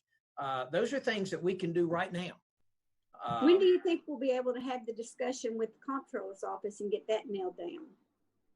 I think, and I'll ask Danielle to weigh in here at any time too. She contacted the comptroller's office, I guess it was 2 weeks ago now, and was assured that they would be following up with her. It's my understanding of that they haven't as of yet.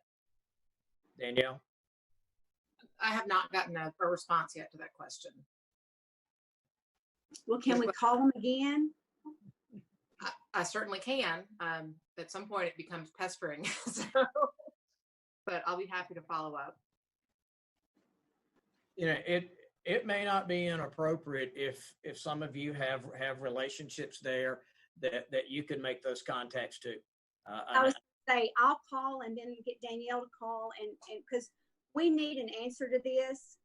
I understand we sent this back in October to Danielle's credit and has followed up and we need a response from the comptroller's office. So I'll be more than happy to reach out and then let Danielle know once I've reached out for her to reach out and let's move the ball in this issue on down the field because I think this is a question that we need to have answered for our developers.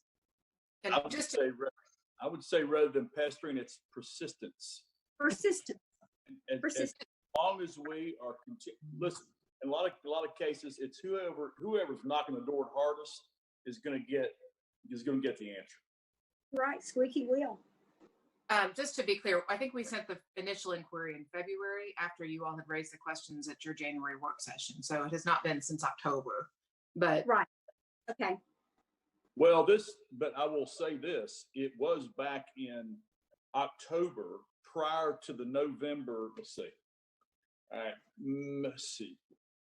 Well, let me say this: we were mentioning this to the state at the state levels, either through representatives or our senator or whoever it may have been, comptroller as well, back during the October-November time period. So it's been sitting there for longer than a couple months. But I'll follow up, and Chad, if you want to follow up too, Vince, Malin, Margaret, whomever wants to. I don't think we can follow up too much. Well, I was going to follow up a couple of weeks ago, and I was under the understanding that someone else was following up and that we had gotten, as I understood it, we got some information back. So yeah, I'll be happy to. And this issue may be much broader than the context that y'all are just talking. It may be that what you really need to offer the incentives is statutory relief, and that can be handled through the General Assembly. I know there was legislation proposed this past year that would have granted relief to Tier 3 and Tier 4 counties to do exactly what you all are talking about doing. Unfortunately, we're a Tier 2 county. The legislation didn't get traction, as I understand, but there are still legislative solutions that are out there, and you all are in unique positions to advance those initiatives. And I'll throw this out there for what it's worth. If we're not getting response back, or we don't feel like getting response back from Mr. Mumpower, I mean, he has someone he reports to, and I would just raise the level. Well, I think we're getting response back from Jason because I spoke with him 2 weeks ago, and then I think Danielle, you resent it, and so I think that it would be best to go back to him, and I think he will deliver whatever it is that we need, whether it's a yes or a no, but get us information back. And Bill, to the point that you made about the different statutory opportunities or requests that we could make, we may not as a council be fully aware of everything that we could ask for. I mean, can you make a wish list and get it to us and us talk about it, about the different things that we could perhaps statutorily request?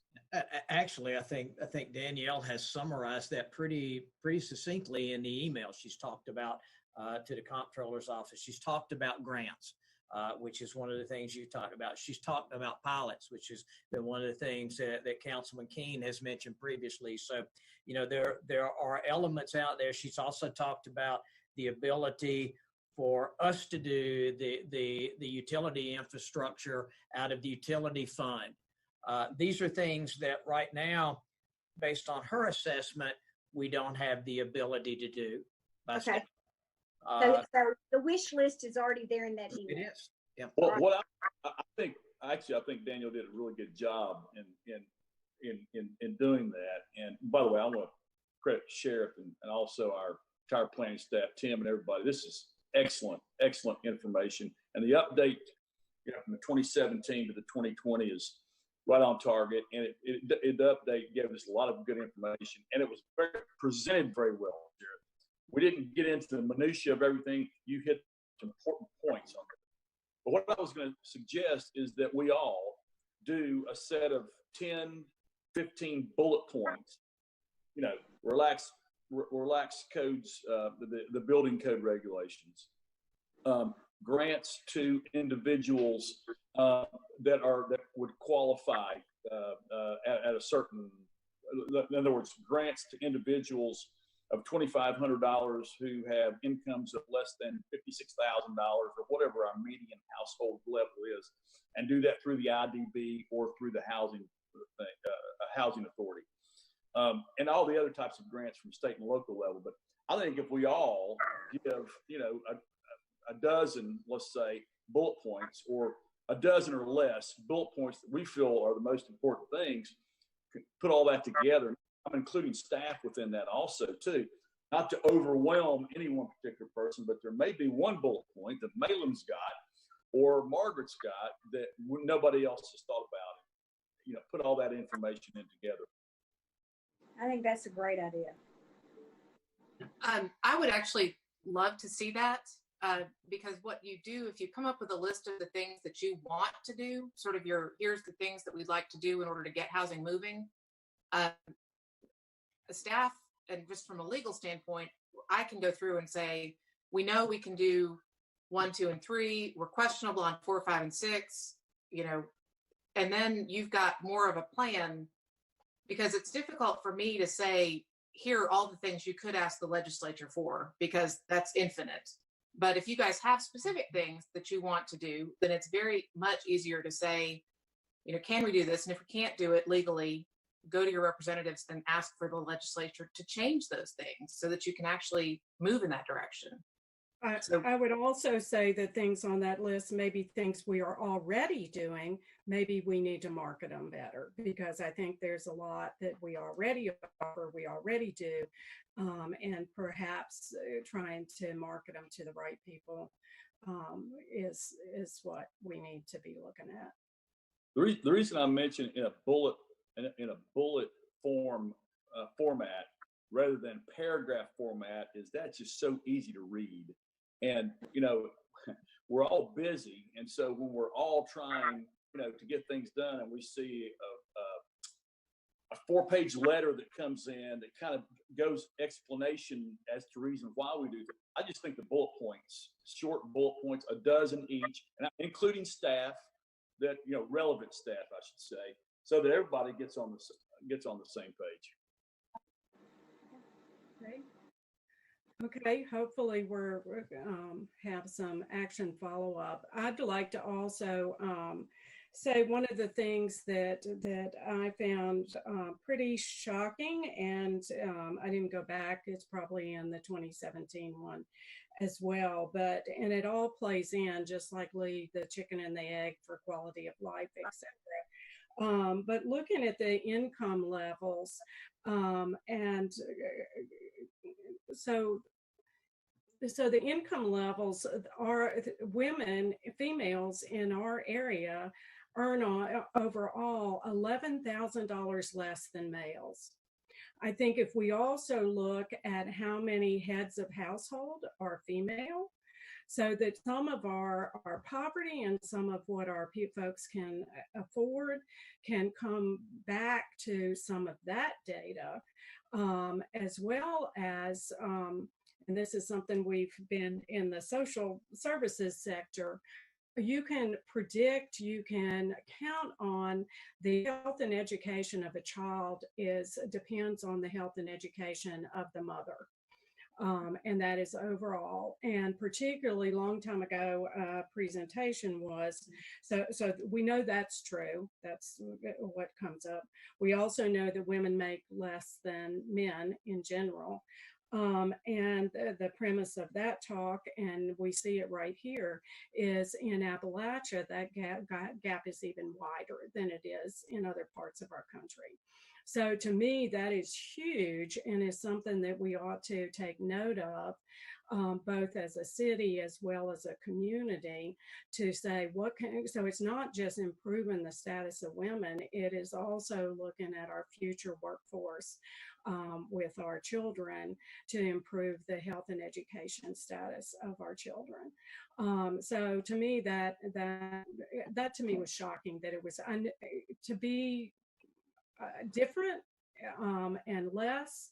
That is not surprising, but to have an $11,000 gap is huge. So Sheriff, at some point to look a little bit closer at that number and see about heads of household, et cetera. I think that would be well worth it to see where we are, and also be looking what can we do in that area of our workforce to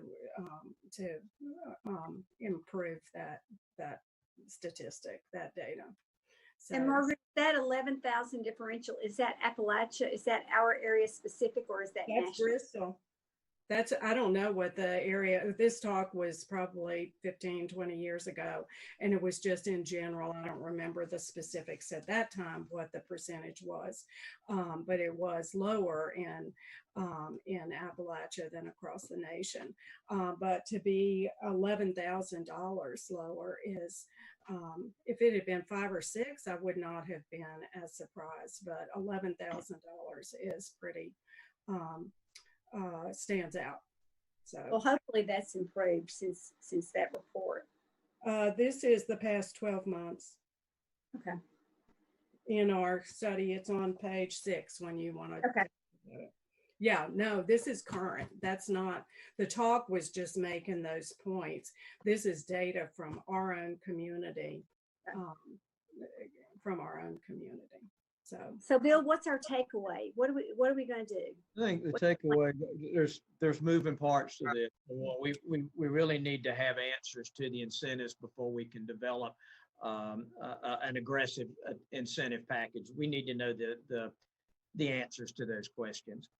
I think you all are going to submit some information to us to make sure that there aren't things that we're missing. There aren't opportunities out there. I know Chad has Googled a lot of other states that have different statutory or different enabling legislations, but there are ideas that are out there that these are things that we can take and either submit it to ask if this is fits within our statutory authority, or as the General Assembly convenes next year, begin to lobby heavily for those particular efforts. I do think, and it's been a while since we've had the development community into our building to talk about the things that we do offer. As Margaret said, there's a lot of things that we do offer that we talk about them, and then we go about our business, and it may not resonate with the development community. So I think it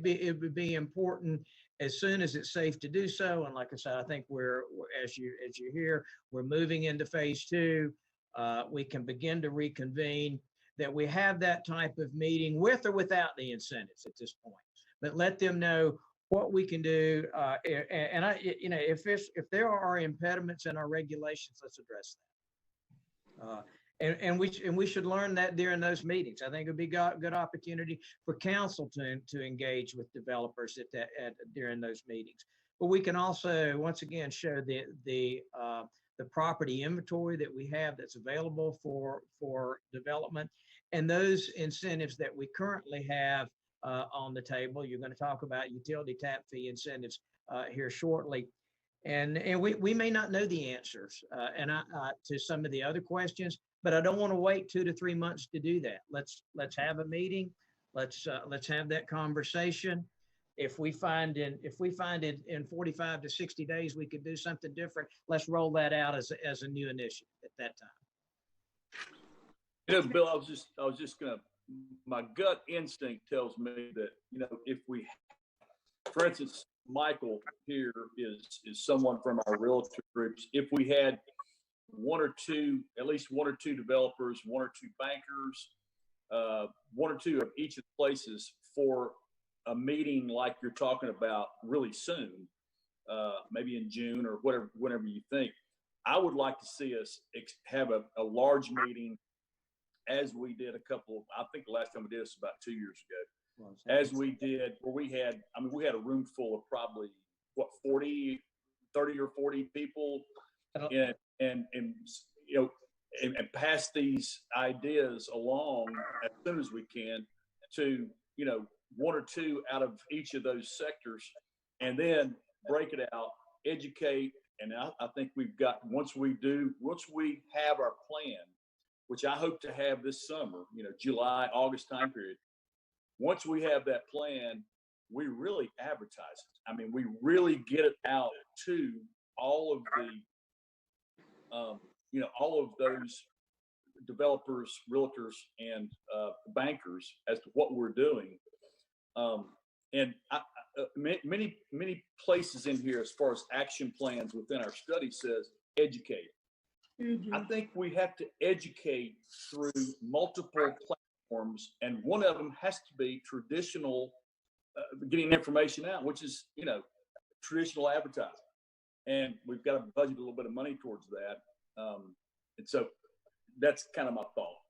Well, I think if we can manage a meeting in the next month in June, and talk about what we are doing, where available property is, but perhaps the most important conversation we have in that meeting are, if we're a hot market, what's the impediment to developing here? And get that input as we're still refining and getting answers to some of the incentive questions going forward. And then hopefully late summer, we're rolling out a whole different package. And we've got another meeting, and we're saying, all right, we heard your concerns. This is the package we're putting together to try to address those concerns. Let's start construction. Well, and one additional thought that, we invite the local developers, and if the local developers don't show any interest, what would it be? I mean, we put it out there, here it is, this is what we're offering, this is the available land. If we don't have any takers, why could we not reach out to developers in other areas to come in and to develop? Sure. Because I know, y'all know I have a relationship with Nashville and with Nolensville in particular. And I mean, those developers are not indigenous and specific to that area only. Sure. They travel and they take their crews out and they travel. First and foremost, I think our local developers need to have that opportunity. But we know that we are a market of interest, and we know that we need housing inventory. And so, if our local developers come in and they say they want to take it and run with it, that's tremendous. But the bottom line is that at some point, if they don't, we've got to figure out how we're going to bring developers in to do what we believe needs to be done. Local always first. But we may get, if we don't have local to jump, we may have to go in a different direction. Sure. Okay. So hopefully we're good with direction, and I know we're trying to be more specific when we get to closure for moving to the next level. So hopefully this is pretty clear on this. So Dr. Tudor's been with us the whole time, and figure she may have some other things she may need to get to. So just wanted to include you and see if you had anything you wanted to add to our discussion today. Thank you. Thank you. I appreciate that. I'm good to sit and listen. This is good information for me to know. Just wanted to update you a little bit. We had a school board meeting last night. We congratulated 21 of our teachers who earned tenure. And if you're not familiar, the tenure law changed a few years ago, so it's not easy to earn that status anymore. So we're celebrating those folks. We had a senior named Matthew Mano who earned the distinction of National Merit Scholar, and it's our understanding that he's the only one in Upper East Tennessee in our region who has earned that distinction. So we're pretty proud of him. And then just wanted to let you know our pre-K and kindergarten registration is open online. So if you hear of folks who want to enroll in pre-kindergarten or kindergarten in our schools, we're not having those typical on-site registrations like we normally would this time of year. So please refer those folks to our website to be able to register online. And then I just wanted to let you know that our summer feeding program is continuing. So technically this is our last week of school. Friday is our last technical school day of the school year, but we will not skip a beat. We'll start back with summer feeding next Tuesday. So there won't be a delay in that at all. And we'll run summer feeding through July 24th. We've reduced the number of sites just by a couple. We have 11 sites that will continue through the summer, which is definitely far expanded from what we typically do in a normal summer, but we've just reduced that by a couple. And we'll offer breakfast and lunch throughout the summer, just like we've been doing for the past 9 weeks. That's really all I have for you all. Do you have any questions for me? Anybody have questions? So we appreciate your being here, and we know this housing discussion is important to the school system. Yes, thank you. Children in our school system as well. So appreciate your being here, and anything that you need from us, you can let us know. So I appreciate that. Thank you. Yeah, thank you. And I failed to thank Michael Pruitt for being with us and spending time, as well as for you guys to help with our planning staff and with the study for giving feedback. So please share that information. And I know this is a very changing time for realtors, particularly probably across the board, but particularly in commercial realty. So we're supporting you, interested in see where those trends go and how we can respond and be proactive as much as possible. Thank you. Appreciate that. Thank you for having me today. Appreciate you all and your time, and anything that I can do in the future, please be open to reaching out. All right. Thank you very much. Also, I'll just say again, thanks to our staff and for the response. I know working from home and trying to keep up and do some of the things that are needed, particularly this time of year with the end of our fiscal year, can be pretty demanding, and our staff stepped up to respond to City Council's request for getting a little more information on housing. So appreciate Tim, Sheriff, your team, all the different folks who participated and really moved quickly to get this up. And I know that means late hours and a lot of work to do that. So want to be sure to thank you, and please spread that thanks to your staff. So I think we're ready to move on. Mr. Sword, do you want to introduce the next topic? Yes, at your April 16th work session, Tom Anderson briefed council as to the proposed economic development incentive policy. Now, we've had one in place for quite some time. This new policy both expands the old policy into areas that were not covered, but then also provides a better form of metrics for gauging the merits of a project. Tom is going to do a brief overview as opposed to what he did on the 16th. And I'd like for you all to certainly question Tom about the policy. But if it's appropriate, if you feel like the timing is right, I would like to go ahead and place this on our June 2nd agenda for formal consideration, so that staff has guidance. And this, like I said, this document not only guides staff, but it guides the IDB and it guides City Council as to the various incentives that we offer, different types of economic development projects. Tom? Hi, thank you. I guess everybody knows, considering everything you've heard, everything that everybody does, it's all interwoven, whether it's housing, wages, labor shed. And we do track that, Margaret, and we actually show the inbound commuting patterns from our labor shed, because that's how we show the population from our region being close to 500,000 people, and then having close to 250,000 workforce. So yes, we depend on thousands of people coming here for us to help sell our industrial sites. Plus, that's our footprint for the hiring expo. So it's very interesting. I'm going to go ahead and share my screen, and I believe you all recall most of what I did during. Make sure I've got this right.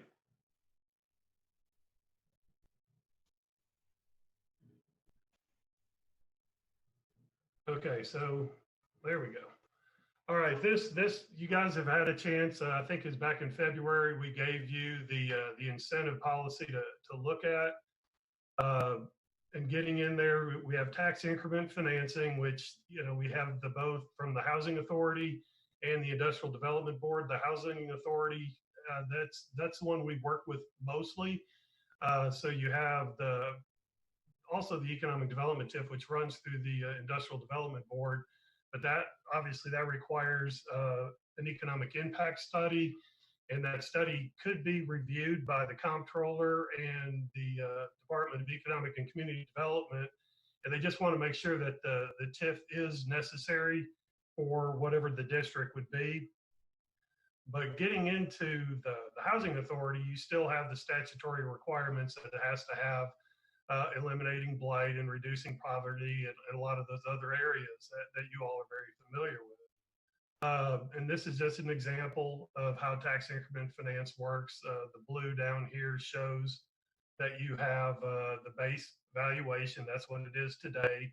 Then after the construction, that yellow part would be the increment that's going to be generated. That is what becomes the incentive. So once the term, whatever the financing term is over, then it comes back on the tax rolls at the increased rate, and that's when the city will see its growth.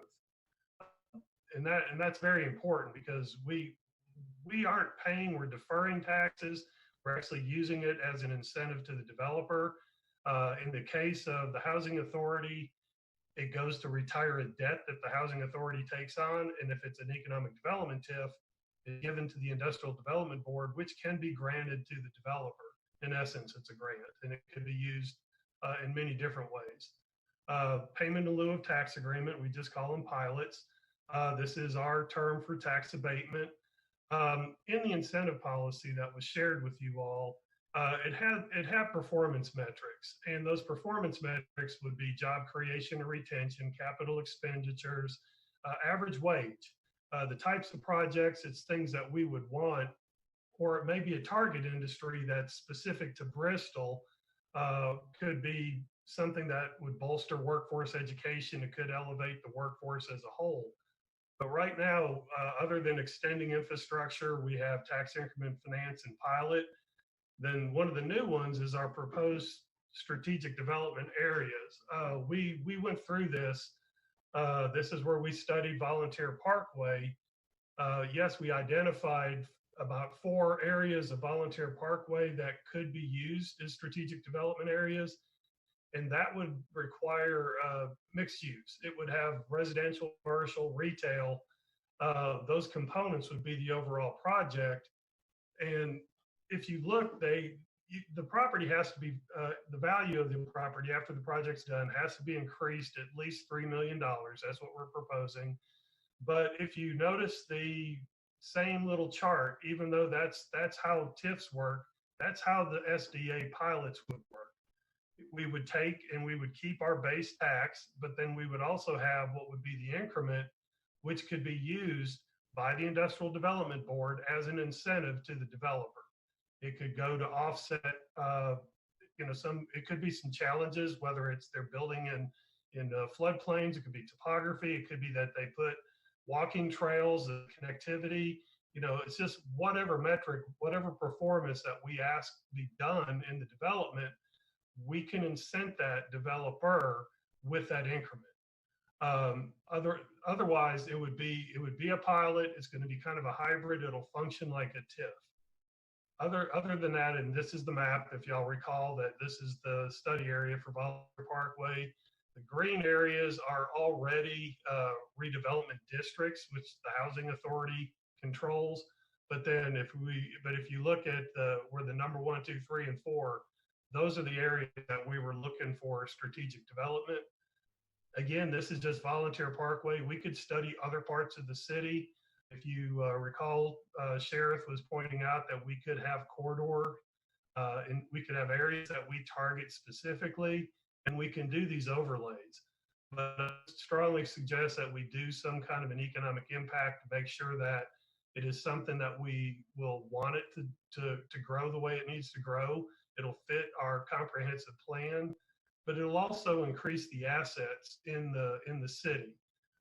For property tax, for higher wages, we need to set the bar where we see growth, and we do become that place where people would want to live, not just drive here to work, but they're going to want to build a home and live here hopefully forever and raise a family and get their friends to move here too. So that was a very brief overview of a fairly dense document. So at this point, I've got other information ready to queue up if you all would like it. So we can put other things up if need be, but I'm here to help with the discussion. Well, Tom, when we've approached some of this in the past, we've had some that have wanted to do multiple incentives. In any scenario, would multiple incentives be allowed, or would it be pick the one best incentive pertinent to the project at hand? Well, I think that's where we would have to, in the metrics that we put in there, that's where you all would choose what you want, and then we would find the best course of action, because some developers or some owners would not want to deed their property over to the Industrial Development Board. And the IDB is not a taxable entity, so that's the only way to abate the taxes. So, you may have to come with a different way to do that. The SDAs, they are actually for a larger area, for not just, yes, it would be building by building, but the area as a whole, as long as it met the metrics, it would generate revenue. So it may be a combination of, say, 10 parcels that would generate the increment, and not just base it on one building alone. It would be an aggregate of all of them. So there's different ways to skin the cat, if you will. It just depends on what direction council wants to go. Okay, other questions or comments? I think this is another example. I mean, we've had our policy, and prior to having a written policy, we had our practice, but we've always finances and what we do, being very professional in how we do it, and putting this down and making it an approved document and approved policy approach, I think it's a huge positive. Also, I know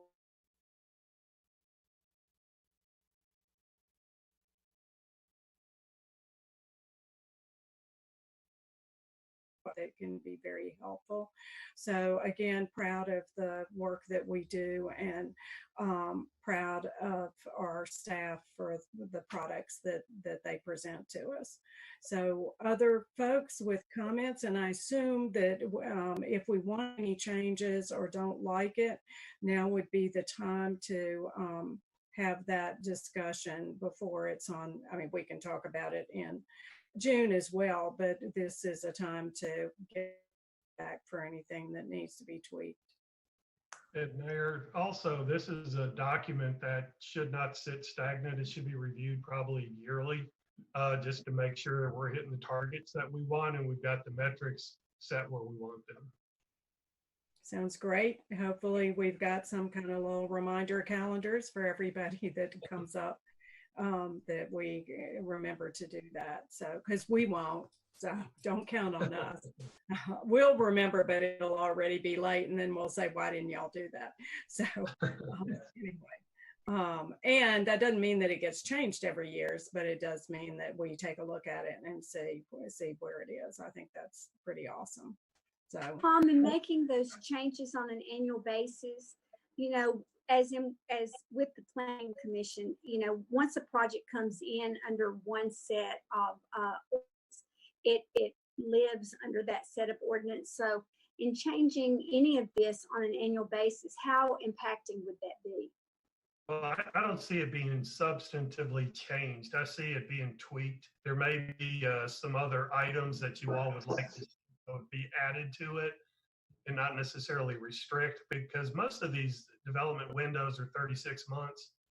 The pilots themselves for the economic development or the industrial development pilots, they're 5 years with the potential of another 5 years. So that contract or that resolution with IDB will already be enforced under whatever those guiding rules were at the time.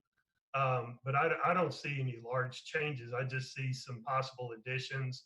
You know, there could be some statutory changes in Nashville based on some of the things that you guys are going to put in your bullets, and we'd want to add that. But it could be left in place for 2 years if it's working fine. But this is also a tool that when April's speaking to her customer base, or Clay Walker's out in Ohio talking to site selectors, he could actually negotiate to a point, knowing what the city of Bristol will do if a company performs at a certain level. This is what you could expect. And if they don't perform at that level, they won't get the incentive. And if they are given any kind of incentive going forward, there would be clawback provisions. But this would probably keep us from having to claw back, because if they don't hit the metric, they don't get the incentive. Right. So from a workflow perspective, let's say that there's a project or development that comes in, they would walk us through that briefly. They would first make contact with. It depends on which partner they come to. If it's through, we'll just say through networks,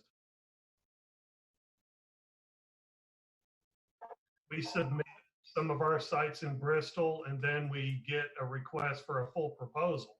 And in that proposal, sometimes they ask what incentives are in place. And if they say they're going to hire 200 people and the average salary is $25 an hour, and they're going to spend about $150 million to build it, basically they're going to max out our incentive package. And that would give them a 95% pilot for 5 years. We would see 5% growth. And then if they hit all those numbers at the end of the 5 years, they could have a 50% pilot for the following 5 years. So, but they would know that before they even made the final decision to come here. And if we got into, a little deeper that we had to step up or do something else, or if they asked for something special, then we can negotiate that. But this would actually get us closer to the finish line before we actually had to negotiate. And it actually make everybody more comfortable moving forward. Plus, it makes us look very responsible, because we're asking for performance measures, as opposed to just giving a blank check to a company and hope they do what they promise. So just for edification, we get to that point. From there, does it go to the IDB, or does it go to staff? Does it come to council? It goes, well, they would make the request. If it's something outside of what you all have already approved, it would have to come back to council through the city manager's office. So the council would then have to give the Industrial Development Board the authority to negotiate farther. But if it's within the policy that you all approve, it would just go straight to the IDB. Right. Okay. They would still request the incentives, but it wouldn't have to take council action. You all would be aware of it, but it wouldn't require action. Just wanted to be sure that everybody understood that pathway and how that happens, because I think sometimes there's confusion that absolutely everything has to come to council, but with a plan in place, if all the metrics have been met, it could potentially bypass council and go straight to the IDB. Correct? Again, you all would be aware of it, but you wouldn't have to take action. Right. Right. On my end, things are getting a little bit jerky, so we must be getting closer to the end of our meeting here. Okay, Tom, if there's no other questions from anybody or comments, then we will thank you again very, very much for your work on this and the work that you do every day on everything else. So we appreciate you and your in this special time. Thanks very much and look forward to working with you on all these projects going forward. So, Mr. Sora, if you want to introduce the next topic with. Yes, Mayor, be glad to. We've already mentioned this a couple of times this morning, but during our January work session, the idea was raised. I think it was Councilman King, but it might have been someone else about regarding the offering of a waiver of water and sanitary sewer tap fees as a potential incentive to stimulate residential development. You've included in your board docs information was legal memorandum.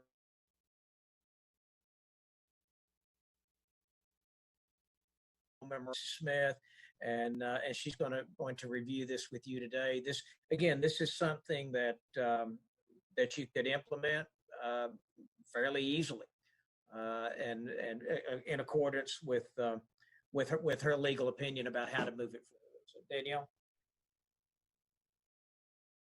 Sora, I'm going to start off by saying that you've all got the memo, so I'm not going to read it to you. I'm going to hit high points, but I'm going to start off by saying that I'm not talking here about incentives really, because the authority to waive sewer and water tap fees is one that's vested in council as in your role as supervising the water and sewer funds and water and sewer systems.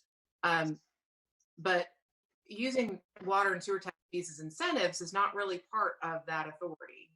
So if you read the memo, what you're got the ability to set rates and charges for the water and sewer systems that are just and equitable for the ratepayers of those systems. And that includes the tap fees that you charge. So what that means is you don't have to charge a tap fee at all. If that is what's best for the water and sewer system, then removing tap fees is within your power. Setting tap fees at different rates based on the actual needs of the customer and based on the needs of the system is probably okay. But one thing that you can't do is pick and choose who has to pay a tap fee based on who that person is. And that's based on how the law reads and on cases that have been decided under the law and how the Attorney General has interpreted the law. So, for example, the city of Nashville at some point decided that they wanted to provide sewer and water taps to nonprofit organizations for free because they wanted to, encourage those nonprofit organizations. And the court came in and said, you really can't do that because the purpose of the water and sewer system is not to benefit nonprofits. The purpose of the water and sewer system is to provide water and sewer at just and equitable rates to the ratepayers. And so charging a different tap fee for a nonprofit organization versus a for-profit business was not permissible under the statutes. So having said that, though, you do have a lot of flexibility in how you set up the rates and how you set up the tap fees. And if, as a council, you look at the water and sewer funds and say that charging an upfront tap fee may not be the best way to benefit your ratepayers, then I think you're free to do that. It is, though, but I think that you've got to be careful how you phrase it in terms of, certainly that would be, that could encourage development in the city of Bristol, which again would benefit your ratepayer and your whole system, because the more customers you have, the more likely it is that you're actually bringing in enough revenues to keep the system going. But I don't think I would advise that you set up a system where you say, for particular developers, we're going to give you the tap fees for free or anything like that, because that would go against the whole idea of charging just and equitable rates for all the ratepayers. One other thing to keep in mind when you're talking about the water and sewer systems is that the people who pay for the water and sewer service are not necessarily synonymous with people who pay property taxes in the city of Bristol, Tennessee. they are different populations. So we have people who live in Bristol who do not buy their water from, or I could be wrong about that, sorry, but we have people who live in Bristol who are not sanitary sewer customers. And Bill will shake his head or nod if I'm saying something wrong here, but we have people who live outside the city of Bristol who don't pay city property taxes, who are customers of our water and sewer systems. We have people who do not buy their water from the city, who live within city limits. And so those populations overlap, but they are not the same. And so you have to put on a different hat as a council when you're thinking about setting water and sewer system rates, and think about them not just in the interest of the city of Bristol, but in the interest of the ratepayers of both of those systems as a whole. But within that framework, you do have a lot of flexibility. And if you decided that you did not want to charge water and sewer tap fees for some period of time, I think you have that authority, but you need to also think about making sure that you're not starving the water and sewer system of funds, that they are still going to be collecting funds, and that the way you implement it is just and equitable. So having given that kind of 1,000-foot view, are there any questions, or I'm happy to answer whatever I can. Plus currently what our tap fees are, how it's structured. Sure, that's the last page of the memo. I hope that attachment A is still attached, but it varies depending on what kind of customer. And so you've got, if the customer is inside the city or outside the city, whether it's a residential or single unit, whether it's a developer installing mains and service connections within a period of 24 months from city acceptance, multifamily and trailer parks, commercial and industrial. Right now, if you're inside the city, a residential tap fee, I believe, is still the $800. And I will also say that I think this water and tap fee, these were set in the 90s, I believe. Mid 90s. And so they are probably, it's not a bad idea to look at them every so often to see if they're still just and equitable. We do charge a differential rate for people living inside the city versus outside the city. And I think the idea behind that is based on the idea that it probably costs more to provide service outside the city. And as I noted in the memo, the Attorney General has said that that's probably Did you say $800 or $100? $800 for just this typical single family, $100 if it's a developer who's installing, a lot of mains and service connections within a short period of time, is how I understand that. But Bill would speak to that. Yeah,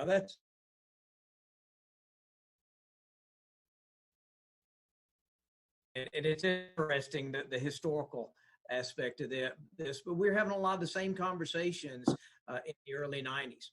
But we also didn't have the cash reserves in our water and sewer fund to do some of the things with incentivizing the material residential incentives like we have now. So what we did at that time was we discounted the water and sewer rate if the developer installed the utilities for a subdivision. And probably a good example of this might have been Apple Valley at the time, or Apple Ridge at the time. The developer would put in and dedicate that to the city.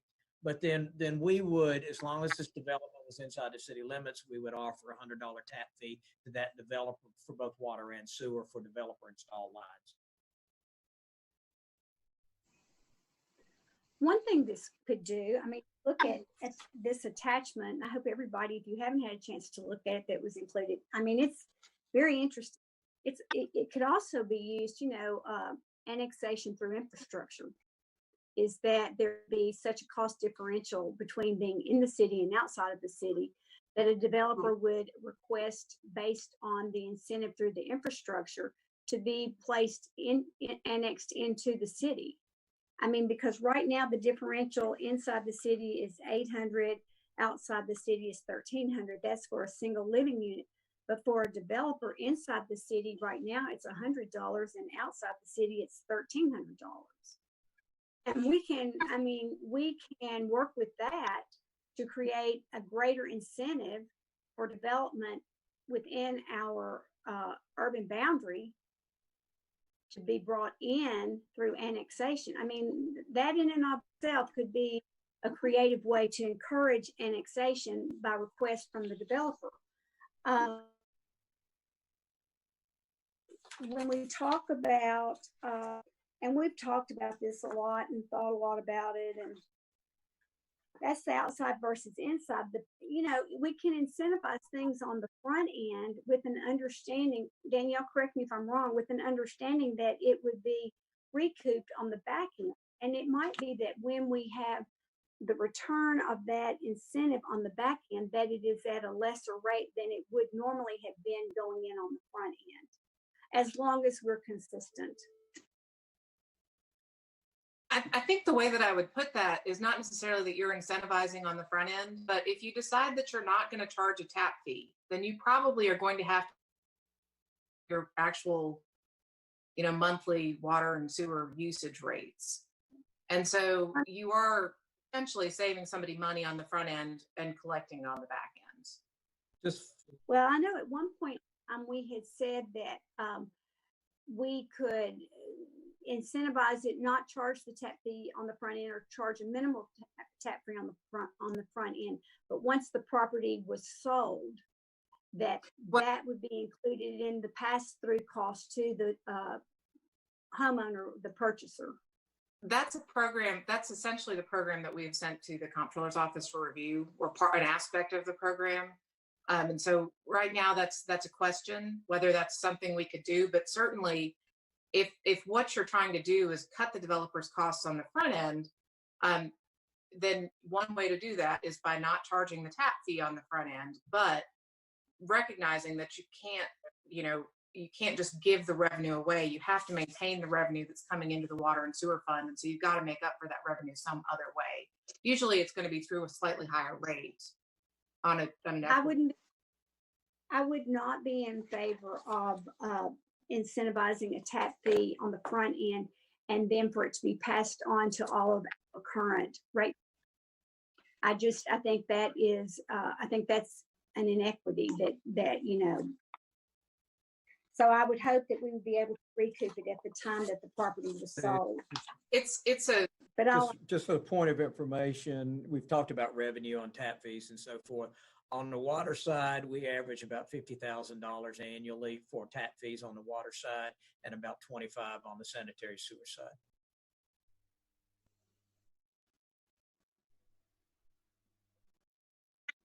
So what are you saying, Bill? What do we do there? I'm giving you information. I'm not lobbying on one side or the other of the discussion, but or trying to steer the discussion in a particular way, other than we've talked about. If you lose revenue on one side, you're gonna have to make it up somewhere over a period of time. If you waived it, probably I think what I would suggest, if you're going to do incentivized tap fees, I would do more of a tap fee holiday for a particular time. I wouldn't just say we're not going to charge tap fees and walk away from it. I would do it more from a period of time as you go into, let's say from hypothetically from July the 1st through the end of the year. We're gonna suspend all tap fees to incentivize development within the community. This is not only residential, this might be commercial and so on. That would be one way of doing. I think that would be consistent with Danielle's legal opinion on how to do this. So that has a revenue implication. So I'm giving you the average annual revenue derived from water taps and sanitary sewer tap fees. So if a developer presented a project, it would just be within let's say they brought a project in August and they've got the land and the plat and everything, and they bring the project in, then because they presented it during this tap fee holiday, it would qualify even if it took them 2 to 3 years to build the development. It's however you want to craft it. I mean, we would, if we were going to do a tap fee holiday, we would iron out just those issues in the form of a resolution, and then you would pass it. So, and it would have a sunset, and it would detail just those types of considerations. Yeah, for me, right now, for me, my thought is that we have a good incentive at $100 tap fees for the developers. A developer that's going in to put in 50 houses or 100 houses, in my view, it's not that big of an incentive if you just drop that $100. So for me, I would be in favor of maybe a holiday free tap fees Bill mentioned for a period of time, but just take those monies out of the reserve fund and not have it influence the current rates by any means. They are separate funds, and I don't think this would really be more of a Tara Bill question, but I think taking money out of the general fund and the city's reserve fund might be problematic. No. Take it out of utility. Not out of the general fund. Utility reserve. Okay. Bill, Sorry about that. When you're saying the 50,000 a year, what is that as far as percentage? When you're saying that $50,000, what percentage is that? Water funds, round numbers, 4.5 million, round numbers. Yeah, that'd be correct. I was looking to see if I can pull that up real quick, but it's about 4.5. So I mean, it's not a huge number. Essentially, what the tap fees have always been designed to cover the labor and the material associated with making a tap and getting it to the property line. Now, there can be a long and a short side of that. So if your development's on the opposite side of the road of the water main, for example, from a cost standpoint, it's more expensive to do that tap than it would be for a water main on the same side as the development. We don't distinguish that. We just charge one flat tap fee. If you'll notice, as you get into the tap fees based on the size, diameter of the meter, you'll see the tap fee goes up significantly. Where fire meters that's a $6,000 fire service on that. So for a 6-inch meter. So all of those change, and that's substantially the difference between your water and your sanitary sewer fees, tap fees. And you notice the revenue derived from on the water side was almost twice what it is on the sewer side. Generally, that's because on a commercial property, when you have commercial development, you have more than just a domestic tap there. You have a fire side, and then you have a larger diameter domestic side to the facility also. And it calculates to be less than 1% of revenue. It's almost right at 1%. It's not a huge, like I said, it's not a huge revenue stream to it. I wouldn't want to do away with it forever, but I think a holiday to see how did it actually impact or move the needle on the development. That may be something you want to consider and then evaluate it at the end of the holiday.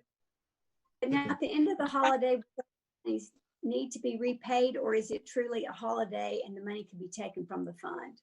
That's a holiday, and you just don't count that as a source of revenue. Yeah. Okay. Bill, is this same information available from Kingsport, Johnson City? We can compare these numbers. As far as the tap fees, Yes. We're all a little bit different, but they've been calculated on the same basis as revisited our tap fees in quite some time. My guess is just about everybody's tap fees are probably higher than ours. That would be my guess. But they should be readily available on their website. Yeah, I was going to say that would be some good data if we were talking to developers, just to compare.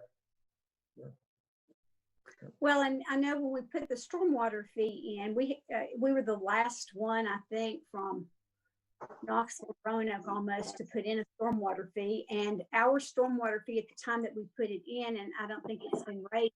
We put it in, has it, Bill? It has not. It has not. It was the lowest stormwater fee between Knoxville and Roanoke.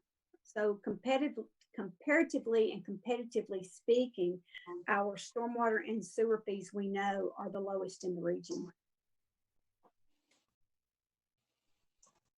Right. So we're going to keep looking at this, and as we talk again with our developers, et cetera, we'll keep in mind and also be following up with the comptroller to see what other opportunities we might have. Is that correct with everybody? What our So plan is? this document, legal memorandum 2005, along with the email that Danielle has sent to the comptroller's office, this is what we are looking for resolution to from the comptroller's office, correct? I don't think this memorandum that's not part of the comptroller's discussion as But far as. email. Okay. The email we sent covers aspects of providing infrastructure at taxpayer expense and that sort of thing. So that'll provide a little more light on this, on the general topic of infrastructure development. Okay, I think at 2.5 hours, we're almost to the end of our agenda. Before we adjourn, I'll ask Terry Napier to give a little report on the mask distribution. And then Mr. Sora, if you have things to remind us of. Mr. Napier. Yes, Mayor. So we picked up the first round, about 2,200 masks. And then yesterday we picked up another 1,000. We did 3 public distributions, 2 at Stone Jones Tennis Center, and then past Saturday we did a 3rd distribution in City Hall parking lot. We had also some of that original allotment used to pass out through our transit system, and also in the lobby of City Hall. We've been putting those out as folks started coming back to court, and that, well, some downtown and a few other requests that I had. Of the 1,000 I picked up yesterday, I dropped 500 of those off to United Way this morning for requests that they had from their agencies and the need. The other 500 will split between the transit's continuing need, downtown businesses, or anybody else that contacts me with a need for masks. And I have allotment in the 3rd run. And you have what?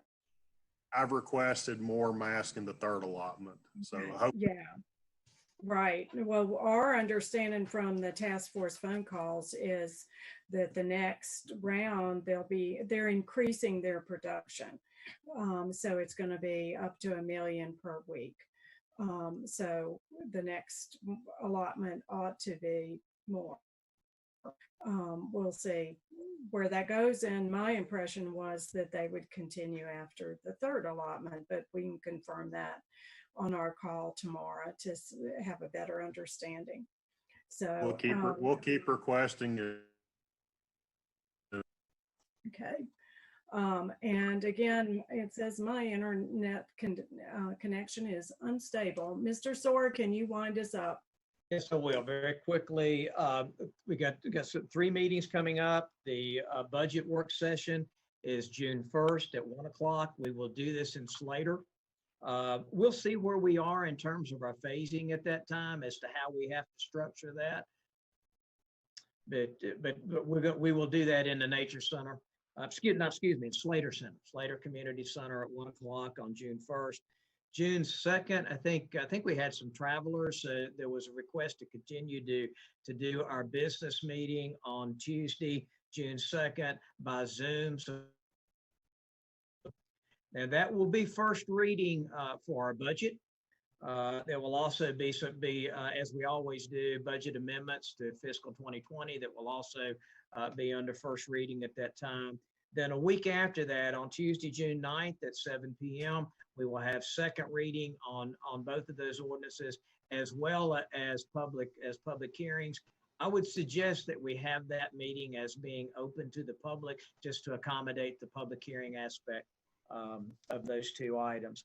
Very quickly, I'll give you a quick update as to where we are in the whole COVID-19 reopening. As we move into phase 2, you will begin to see the biggest impact of this within our Parks and Recreation Department.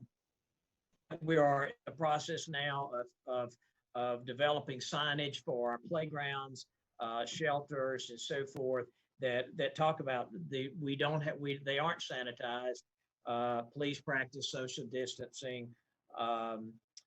These types of COVID-19 etiquette, so to speak, instructions for the signage for our playgrounds. But the orange snow fencing will come down as we move into phase 2 under the governor's order on Friday. We'll do the same thing with shelters. Slater Senior Center, though, and we're gonna drill down hopefully with governor's team tomorrow. They have not hit the ready go spot in phase 2 for senior citizen centers. And I think they're probably still around the nursing home assisted living facility, but we do want to have that conversation during tomorrow's call meeting on that. Youth sports, the feedback we get, as Gary Mays gave you earlier, feedback we're getting from the governor's team is not yet. And as Gary indicated, there's not a state in the union that we're aware of that is allowing youth contact sports to resume at this point. As far as City Hall, we will open that back up in all of our buildings, with the exception of our Senior Citizens Center for that purpose. But we will still have our temperature checks and our battery of questions that we ask as other members of the community begin to come into our facility. So our nature center will open up, but we'll still have those types of checks as with the City Hall and Annex and so forth. And Terry, I'd like for you to brief council on the reopening of Farmers Market and the timelines and the strategies behind that, the location and so forth. So our plan right now, based on what we've learned from other markets, and Mike's made a couple of trips to Johnson City to watch, how they've worked things, and he's been in constant contact with our farmers. So we'd like to reopen on June 6th. However, we'd like to do that in City Hall parking lot, specifically the section beside between the substation and the creek, and we would actually fence that off. We would have controlled entry exit points so we can control the movement. And we would put a vendor in every other parking space. We would use the odd parking space for them to park their vehicle, which gives us a good spread between all of our farmers. And we would actually they would have their merchandise table, and then we would set a table in front of their merchandise table to make sure that we keep the distancing. And then, we have some signage we put together just asking people to abide by the social distancing, wear a mask if you would. Obviously, we're not requiring it. We're asking that they do.